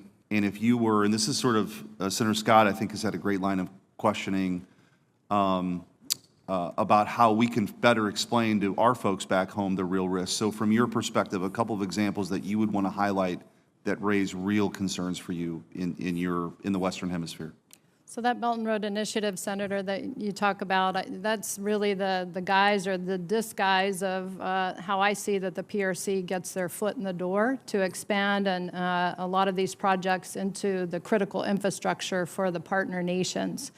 And so when you're talking deep water ports in 17 countries, the telecommunications, the 5G backbone in 5 of the countries, 24 countries having the PRC, 3G or 4G, and I worry about that. The stealing of information, there have been numerous cyber attacks of our partner nations in the region. And you have a communist nation that doesn't respect the human rights of their own people with Huawei and ZTE and fostering this out to all of the other partner nations across the globe, not just in my region. So they don't respect the human rights of their own people. They're not going to respect the human rights of every other nation. And so that's a huge concern in terms of the telecommunications. The space infrastructure, 11 space-enabling infrastructure sites in 5 countries in the region as well. So it's very, very concerning, especially with the dual use that they come in. They're state-owned enterprises from the PRC, which means that they can be used for military application at a later date if needed or wanted.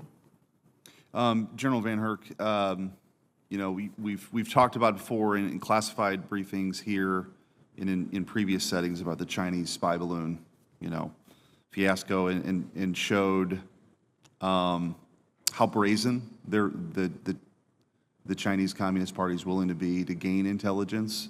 I think that opened the eyes of a lot of Americans of just how again, how brazen they were. But one obvious concern is that they won't just send a spy balloon, right? There'll be something else. And you've talked about awareness. What are specifically a couple of things that this committee can do to help with that? We need to continue to accelerate domain awareness capabilities. The department has done a good job with recognizing my domain awareness capability gaps, which includes funding over the horizon radar. But we need to think differently about how we field capabilities in a more timely and rapid manner using digital technology we have today vice industrial age processes. And you can help with encouraging that and moving forward with that, and also encouraging testing, development, and when there are failures, let's not stop everything. Let's move forward more quickly to the field and rapidly develop capabilities. Thank you. Thank you, Mr. Chairman. Senator Peters, you're recognized. Thank you, Madam Chair. General Van Herk, I would like to build on the concerns you mentioned in your earlier testimony regarding cyber attacks here in the homeland. And specifically, could you further explain some of your gaps with authorities, personnel, and instructions for synchronizing and responding to cyber attacks affecting local defense communities, and how you would coordinate with the Department of Homeland Security in the event of such an attack?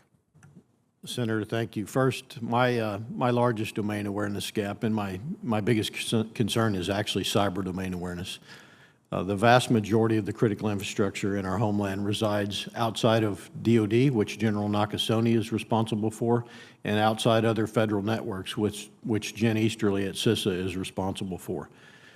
My authorities there are limited to have domain awareness. FISA 702 is crucial to having domain awareness, to giving us indicators of potential threats in the homeland, whether they be violent extremist threats or whether they be peer threats. And so I would encourage that we continue doing that to give the National Security Agency and General Nakasone the ability to help fill those domain awareness gaps. My responsibility for cyber is I have 2 cyber protection teams that defend my critical infrastructure in my headquarters. More broadly, General Nakasone is responsible for the DoDN. I'm responsible for providing defense support to civil authorities. So, for example, if Jen Easterly at CISA needs support and DoD is going to provide Title X support, that support will go through me to provide, just like I do for hurricane or wildfire response. Well, I chair a Homeland Security Committee here in the Senate and work on the cyber issues, so I look forward to working closely with you as to how we coordinate that, because there's no question that cyber is one of the most significant threats we face in the homeland on a daily basis. And I want to give you throw out an example of this and get your response. So let's take an example in Fayetteville, North Carolina, home to the Army Special Operations Command and the Immediate Response Force. If they had suffered a cyber attack to degrade the mobilization and deployment of the 82nd Airborne Division in response to some crisis, would your command have the appropriate authorities and personnel to respond and to mitigate? Do you have concerns, and are those things we should be looking at pretty seriously? We should talk in a classified environment about potential impacts, but to respond to the actual cyber incident, that's going to be General Nakasone, or if it's outside of the DoDN, it's going to be Jen Easterly. I'm comfortable that I have everything I need to do to respond to provide defense support of civil authorities should we be tasked to do that to support a lead federal agency. Again, it's a concern for me to not have domain awareness in the cyber domain about potential threats. Well, I look forward to discussions in a secure environment as we further examine that to make sure that it's working properly. The other question I have for you is, you discussed the challenges of ensuring that the Joint Force is able to operate in the Arctic, and your challenge to respond to potential threats with forces that are either organic to the National Guard command structures or assigned to external combatant commands. And given the awareness at NORCOM of the potential threats in the Arctic, and I think I'm asking this question before Senator Sullivan can ask you a question related to this, but I'm sure will be coming. Given that awareness, would you recommend the services prioritize Arctic training and cold weather operational readiness for units who may be ultimately assigned to your command? And when I say Arctic training, that doesn't necessarily mean necessarily in Alaska, but also other cold weather environments like the state of Michigan with our training facilities there. Senator, absolutely I would. 52% of my AOR is in the Arctic, in the NORCOM AOR. And as I said earlier, I'm tasked to monitor and respond. On the respond piece, it is crucial that we conduct training operations. It's also crucial for campaigning to demonstrate we have the capability, the readiness, the responsiveness, and the resiliency to operate in the Arctic. Day to day is part of our campaigning plan. It's also crucial that we invest in research and development to ensure that our platforms are able to sustain and operate, and the human is able to sustain and operate in this environment. I think we have work still to be done there. Thank you, General. Thank you, Madam Chair. Senator Scott, you're recognized. Thank you. I thank both of you for what you do. Thanks for your hard work to try to take care of the national security. General Richardson, can you talk a little bit about, first, your ability to sort of watch what's happening in the area that you're responsible for, and do you have the resources you need to be able to monitor what's going on, and do you have good partners with the military and countries outside of our country? So we have outstanding partners, Senator, that want to work with us, and very willing partners. And to be able to see everything, see the malign activity, be able to spot it, be able to go after it, you got to see it in order to go after it. And so the domain awareness, as I've talked to this committee before, I get about 2% of the DoD ISR, gets after about 17% of my requirement. And I would just say in terms of the urgency right now being at an all-time high, narcotics flow being at an all-time high, my capability and capacity to see is at an all-time low for my allocated resources. So what do you need?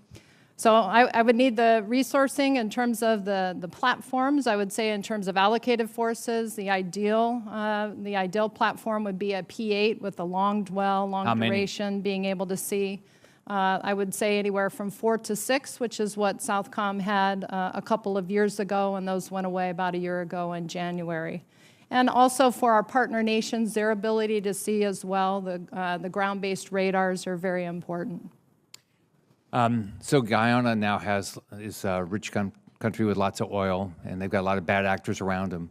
From a national security standpoint for us, and also to make sure they continue their democracy, what support do we need to provide, and what support can you provide?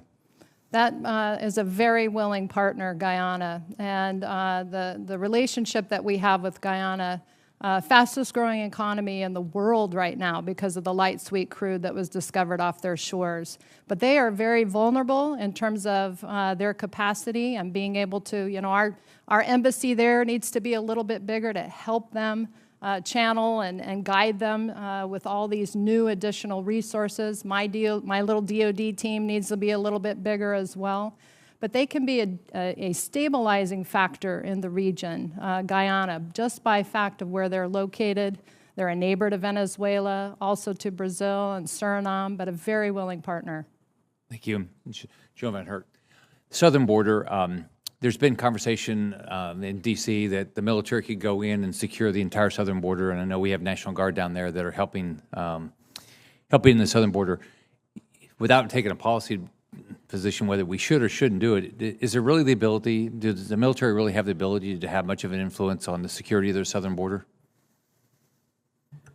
Senator, within the authorities we have, we can't do that, but our military, the most professional, capable on the planet, if tasked to do that, absolutely we could. That's a policy decision, as you alluded to. We have incredible capability to do whatever we desire to do as the United States military. So, and I'm sorry you might have answered this question before I got here. Talk about hypersonics and our ability to defend ourselves against hypersonics. I'm not tasked to defend against hypersonics in the homeland, with the exception of cruise missiles.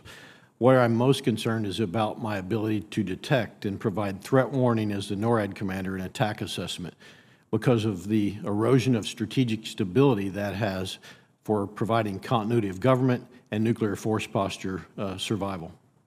All right. We can talk more in a classified session. I'll give you some more details. All right. Thank you. Senator Kelly, you're recognized. Thank you, Madam Chair. General Richardson, I want to follow up a little bit on Senator Scott's question about what you need in Southcom, and then the same for Northcom. just recognizing that, my state of Arizona, has 370 miles of border with Mexico, and just the amount of transnational criminal organizations that are operating south of the border, and the fentanyl that is coming from, chemicals that come from China into Mexico, manufactured there, and then come across our border, is killing tens of thousands of Americans every single year. That's unacceptable. You talked about needing 4 to 6 P8s. How long ago was it that you had a single P8? A year ago in January, the P8s were retasked to another area. And how many did you have then? At that time, it was 2. You had 2? From a high of 6. And you feel you need 4 to 6. General Van Herk, do you have P8s available? I get a little more ISR than General Richardson does, but my ISR request is pretty much on a not-to-interfere basis what I get along the southwest border. Now, Senator, you have to realize that I'm limited on collecting intelligence in the homeland by the law, and so therefore you can't expect me to be able to do that on this side. We do try to get additional information on the other side of the border as well, on transnational criminal organizations, as well as the National Security Agency helping us. So you can't fly the airplane south of the border without permission from Mexico, but can you fly a P8 along the border and get some valuable information? I mean, is there something that? So we do fly U2s and RC-135s, not necessarily P8, to gather information about threats to the homeland that emanate from all of our borders, not just the southwest border. My actual allocation of that ISR is very low compared to forward geographic combatant commanders. But does NORCOM have P8s available right now? I have P8s available, one allocated to me for maritime homeland defense, which would be in support of submarine activity, not necessarily southwest border activity. And where's that airplane currently based? That airplane is in Whidbey Island, Washington. Okay. I imagine it probably has a significant op tempo to it right now.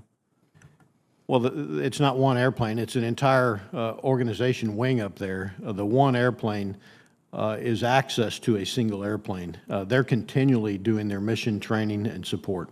I get access to that one airplane under the Maritime Homeland Defense XORD. What do you think we would need to do to provide like a detachment to Southcom? Is that for me? Either of you. Senator, if I might be able to talk about security cooperation in addition to the ISR capability, because our partner nations, that security cooperation is my main lever in Southcom, and being able to train and equip our partners to be able to handle and counter the effects of the transnational criminal organizations, which are at the top of their list that they deal with every single day. The TCOs are way more powerful, they're more sophisticated, they're 5 times more than all the defense budgets added together for my entire region of partner nations.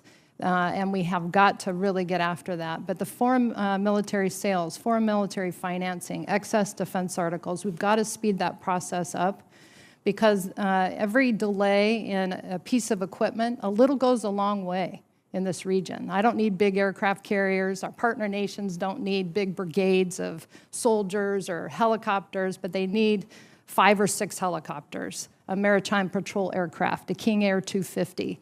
I mean, these go a long way for them, but every delay in that, it means our partner isn't in the fight with us. And so we need to make them stronger to counter the powerful TCOs. Senator, I'd just like to follow up. We're not going to interdict our way out of this problem. It's part of the transnational criminal organization model. What we're attacking is the symptoms of the problem. That's the human migration, counter-narcotics trafficking, those kinds of things. The problem is transnational criminal organizations and their network. And so I'm encouraged. I just sit through the Interdiction Committee. It's chaired by the Commandant of the Coast Guard with interagency support. And there's a great strategy out of the Office of National Drug Control Policy to get after this. The challenge is operationalizing that strategy across all the entities of the government who have a hand in this. You can't have multiple entities all doing their own thing. And so I don't see this as a DOD lead, but I do think we need a lead federal agency empowered to get after the problem that you're talking about across multiple agencies across our nation. Thank you, General Van Herk and General Richardson. And my office will follow up. Thank you, Senator Kelly. Senator Ernst, please. Yes, thank you, Mr. Chair, and thank you both for your time this morning. This testimony is important to this committee because right now our adversaries are probing our homeland and really looking for weakness right here in our hemisphere. Our homeland is no longer a sanctuary. So thank you again. General Richardson, your statement cites at least 11 China-linked space facilities across 5 different countries in the region. And this is more than any other area of responsibility that we see around the globe. So what are the national security implications of these particular space facilities? Well, just the ability for the Chinese to be able to track and launch their own satellites, but then also the ability to surveil not just the United States, but our partner nation satellites as well across the globe. Right. And what are you doing to mitigate that surveillance that you spoke of? Are there things that we can do? So we're partnering together, of course, with SpaceCom, with NORCOM. We hosted the space conference, the very first inaugural space conference of the Americas, bringing all of the spacefaring nations together to talk about responsible space operations. And also the capabilities and being able to get after, the malign activity possibly associated with those. It's always under supposed research and development and that sort of thing. And the concern is maybe it's not. Right. That is my concern. And what are we doing then to prevent more of these space facilities from being located in your AOR? So I think just working with the partner nations, with the governments in terms of the responsible space operations and things like that, and the talking about and discussing and warning, the possibilities associated with it. Mm-hmm. Again, relationships matter. So it's very, very important in this region specifically. General Richardson, during your confirmation, you committed to notify Congress if China emplaces long-range missiles in the area of operations. How do you assess the risk of this in the midterm? So I assess all the development and the Belt and Road Initiative and the critical infrastructure as just setting the theater or setting the table, if you want to put it that way, in terms of possible basing and that sort of thing in the future. I would say that we're probably about 7 to 10 years behind what's happened in Africa. And with the state-owned enterprises from the Chinese in the region, I worry about the dual-use capability and used for military application. Right, I do as well. And what more can we do for Southcom to prevent China from continuing to expand in the region? Well, I would say that Team USA can do a better job in terms of tooting our own horn about all the investment from the private sector all the way to what I do in the military and defense sector. Foreign military sales and foreign military financing, excess defense articles, training and equipping is really what we get after. We introduced the Inter-American Defense College that's behind me here for their professional development session. Our schools are so important to build trust with our partner nations, that we can communicate, talk in the same language. And that's what I really bring to the table is being able to work with our partner nations and building that trust so we can counter the malign activity together.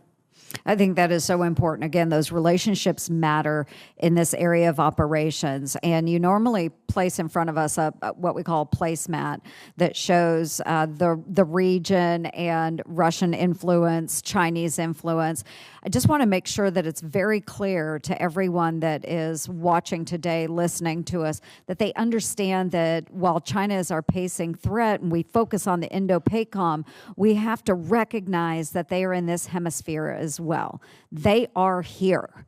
They are everywhere around us. They are building space facilities. They are building other points of operation, and they're in our backyard. So while we do focus on the Indo-PACOM, it's very, very important. We've got to focus here as well and understand that they are surrounding us, and we've got to do more about that. And General Van Herk, just in the remaining few seconds that we have, what would be the Homeland Defense implications of persistent Russia or Chinese cruise missile submarines off of our coasts? Do you assess this risk is increasing or decreasing? It's absolutely increasing.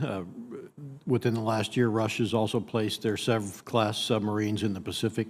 So now not only the Atlantic, we have them in the Pacific, and it's just a matter of probably a year or two before that's a persistent threat, 24 hours a day potentially. That impact is reduced decision space for a nation's senior leader in a time of crisis. Mm-hmm. Absolutely. And again, thank you both so much for your service and dedication to protecting our homeland. I just want to emphasize again how important it is that we pay attention to Russia and China in this hemisphere as well. Thank you. Thank you, Senator Ernst. Senator Rosen, please. Thank you, Mr. Chairman, for holding this important hearing. And I want to thank both Generals Richardson and Van Herk for testifying today, for your service, and General Van Herk, of course, for your service to our very own Nellis Air Force Base in Nevada. Thank you. And I'm going to build upon what so many others have already been talking about, our adversaries in our own backyard, China and Russia, 5G technology, all of that. General Richardson, you mentioned in your opening statement 24 countries in Southcom's AOR have existing 3G and 4G Chinese telecommunication infrastructure. Of course, we've been talking about the Belt and Road. An additional 5 countries have upgraded to Huawei's 5G network. And as has been discussed, this adoption of all this technology in your AOR, it is more than concerning. It impacts our national security and the security of all our regional partners. So again, I just want to build on what they've been asking. So what role do you, not just in countering the adoption of the 5G technology in Latin America, do you think there's ways to leverage public-private partnerships so you don't have to do everything? And can you speak to this and how you're doing that, please? Absolutely, Senator. And the fact that traveling to the region and putting all of these data points together and hearing from the leaders in the region and then coming back here to the United States to talk to our private sector as well, and hear from them the billions of dollars of investment. But then when you hear of the big projects and tenders coming out from our partner nations, and then there's only 6 Chinese companies that compete for that project or the tender, then there's a disconnect there. And that's why I think that we've got to show the investment that our private sector is doing, which is billions. When I hear from them and talk to them, there's billions of investment into the region, and we've got to advertise that. Team USA is there.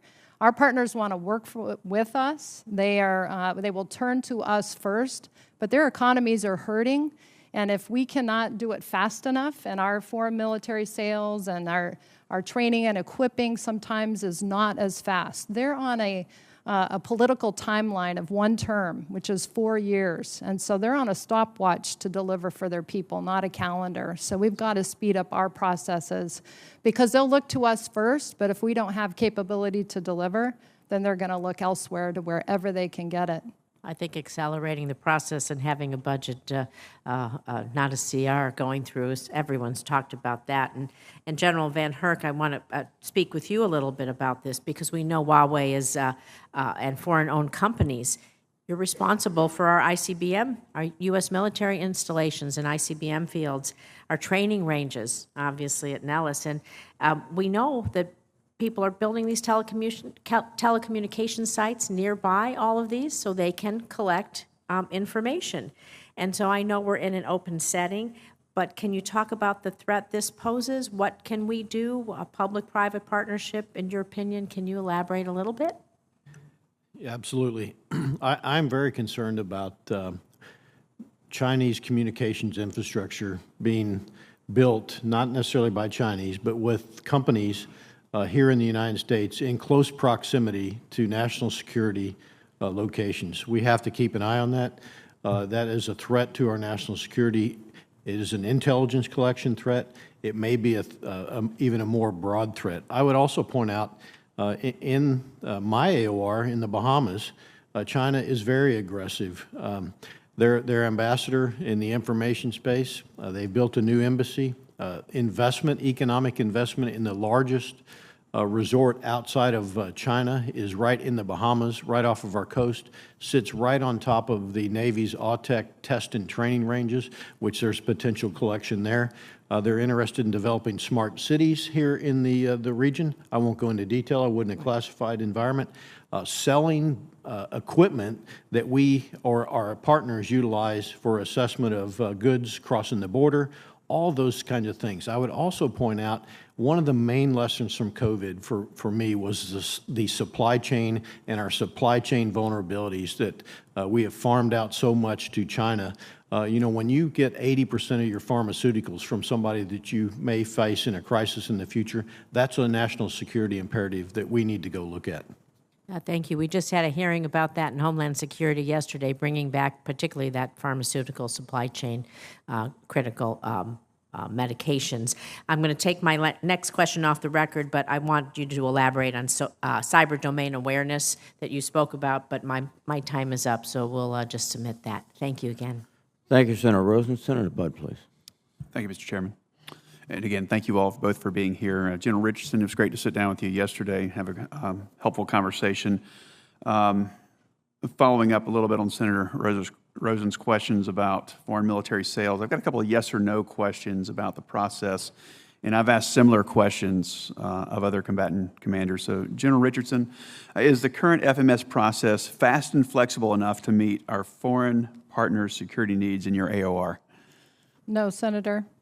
Does the transfer of U.S. defense articles build our partners' capacity to provide for their own defense? Yes, it does, Senator. Is China increasing arms exports to any other countries in your AOR? Yes, Senator. Is the United States still the security partner of choice in your AOR? The U.S. is the security partner of choice, Senator, yes. Thank you. Is the United States at risk of losing that security partner of choice status to China? Yes, Senator. And if you would explain a little bit about how FMS challenges are impacting strategic competition with China in your AOR. Yes, so the ability to be able to deliver quickly, I think that there's also a backlog of from COVID and the impacts that our own private sector and industries had to take, and being able to not be a year or 2 years behind delivery. Again, that is, we don't need a lot in this region. A little goes a long way. And when we're talking about one country needing one King Air 250 maritime patrol aircraft or 4 coastal patrol vessels or 6 helos, we're talking about something that's not that large, but that they need to get after the transnational criminal organizations, the malign activity that occurs in their countries.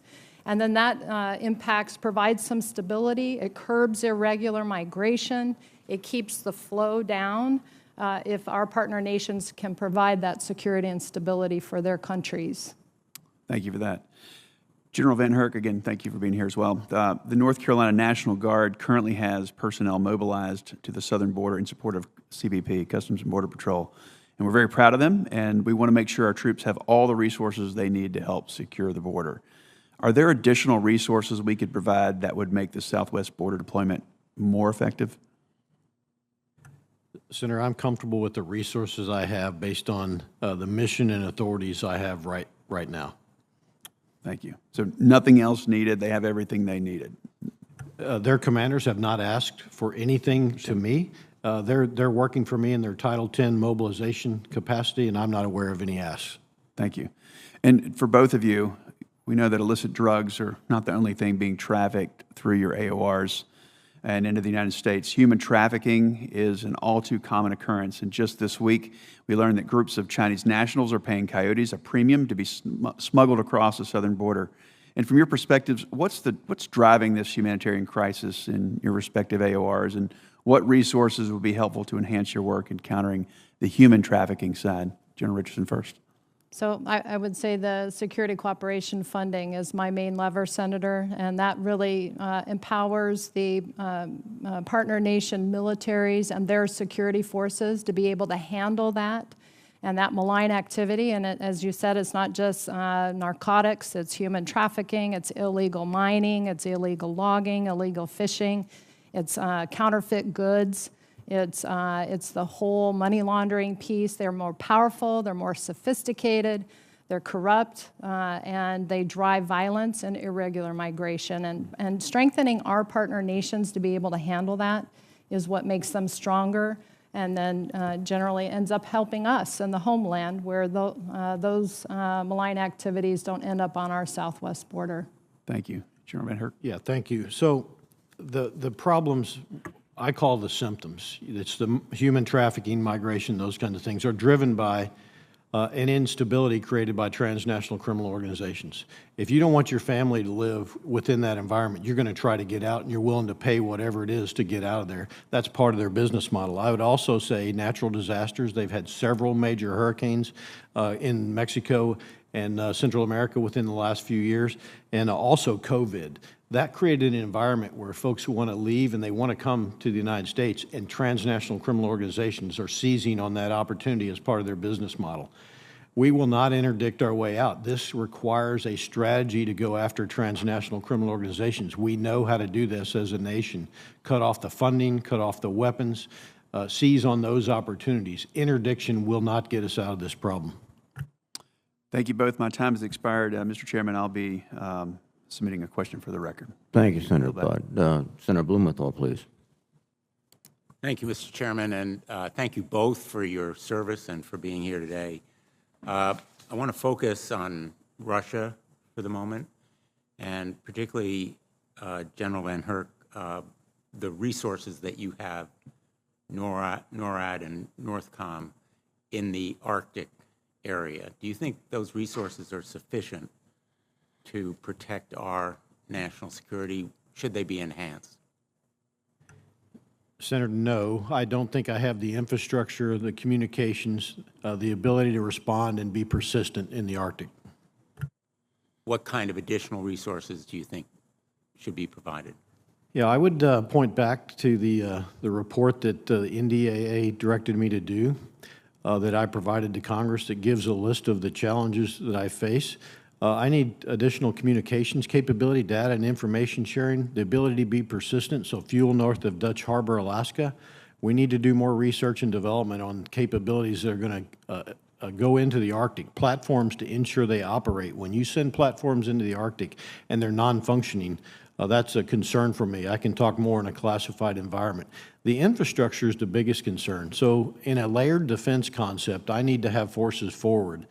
That would include at Thule, Greenland, in Canada as well. So NORAD in Canada has to be part of this discussion as well. We need persistence. That requires icebreakers.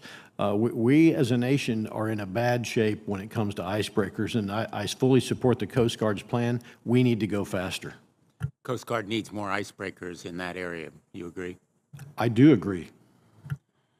General, have you seen any effect in terms of the Russian resources or threat as a result of the Ukrainian operation?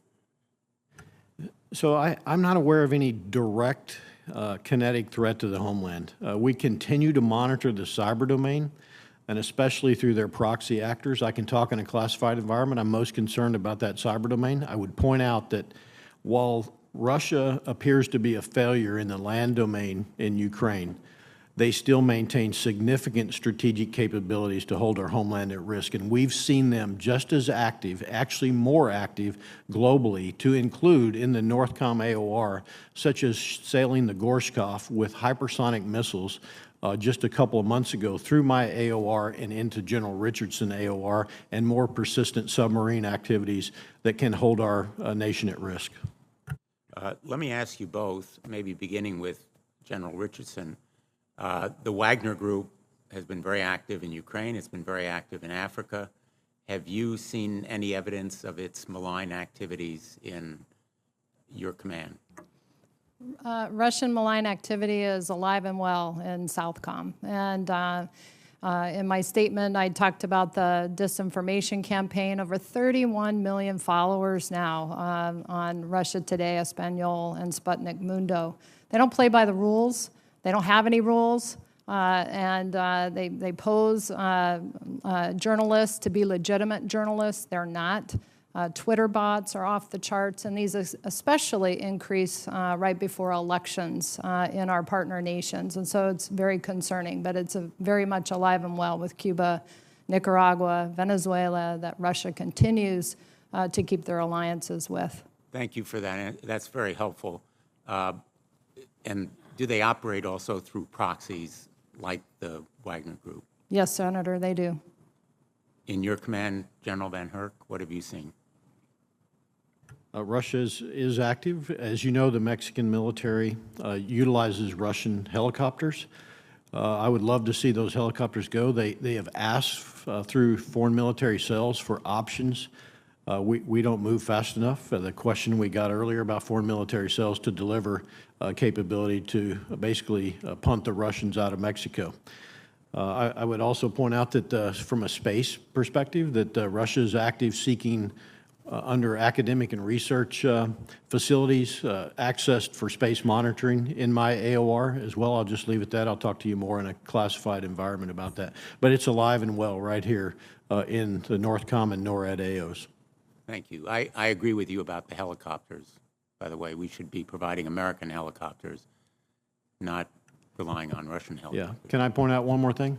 Sure. I've been working for more than a year after I committed to provide radars to the Mexicans for domain awareness for transnational criminal organization and drug control. We still haven't been able to donate those radars. The process is too slow.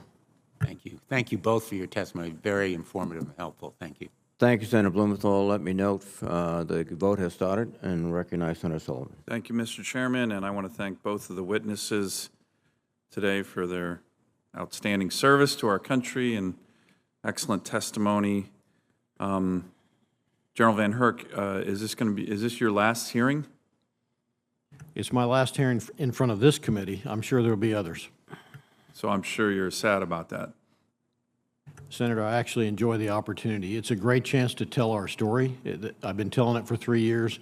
Recent events have brought it further into the light. Well, I want to compliment you both, but I want to compliment you in particular on your career in the military and your outstanding work that you did over the last several months. It was a busy time for NORTHCOM, and I think you led the troops' Northern Command exceptionally well, not just the last couple months, but during your tenure. So thank you for that. I do want to reference. Can you do a quick shout out to the men and women in Alaska on their operations over the last couple months and what they were doing on a regular basis, whether it's Chinese spy balloons or Russian bear bombers? Just your thoughts very quickly on General Nahom and the team up there, including the Guard and Reserves. Yeah, some exceptional work, not only in Alaska, but across the department, especially when it comes to the high-altitude balloon. That was PhD level employment tracking, but most importantly, the engagement.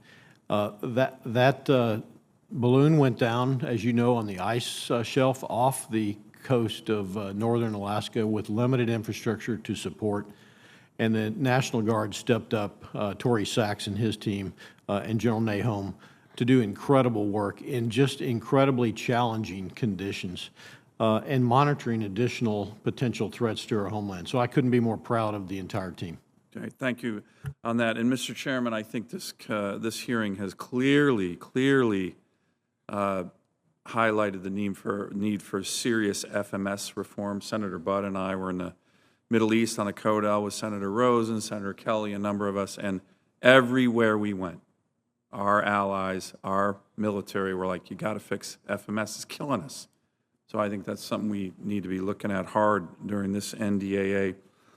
General Van Herk, can you briefly touch on the highlighted challenges of domain awareness? You have been talking about this for 3 years, but I think the Chinese spy balloon and other recent activities have really driven home what you've been talking about and how we need to do it more rapidly and in a timely manner.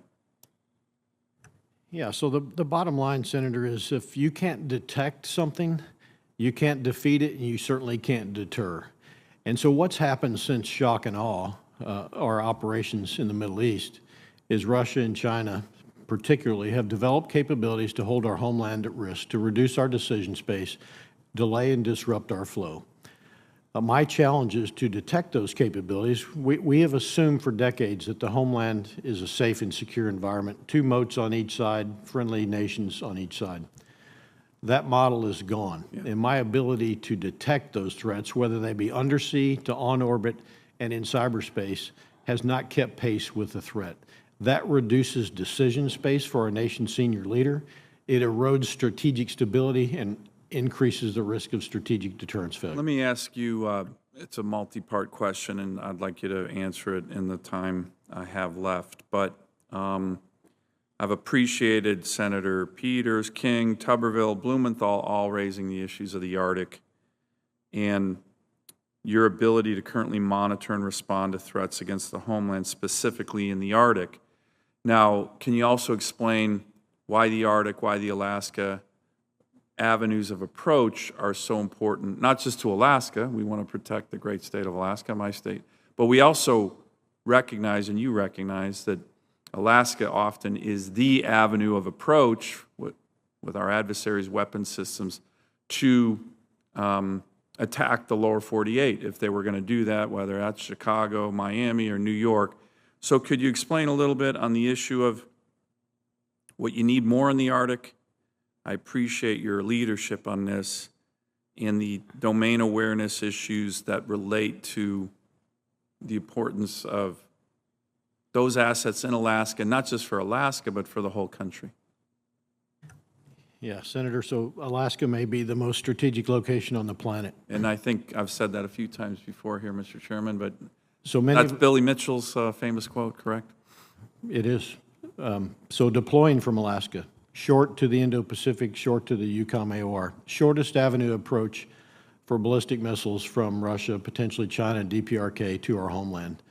Allowing China and Russia to move forward with putting ballistic missile submarines due to the ice now receding in close proximity to Alaska and our homeland seriously erodes my ability to provide adequate threat warning capabilities, domain awareness. So I hope the Air Force comes forward with an unfunded request to accelerate the wedge tail. The AWACS is worn out. We need a wedge tail, and we need it much faster so I can monitor things in the Arctic as well. The communication capabilities. I hope that terminals are funded for SpaceX, Starlink capabilities to give rate over the horizon radar, and then more broadly think about globally integrated air and missile defense, which would include sensors in Alaska, strategic sensors in Alaska. We need to get long-range discriminating radar online sooner and utilize that data better for deterrence purposes, but if required, defeat purposes. Great. Thanks again to both of you, and again, General, thank you for your outstanding service to our country for decades, and we very much appreciate it here on this committee. Thank you, Senator Sullivan. General Van Herk, General Richardson, thank you for your outstanding testimony today. We have a vote on, so we will vote, but I would announce that we'll reconvene in approximately 15 minutes in SV 217 for the closed session. With that, I will adjourn the open session, and thank you both.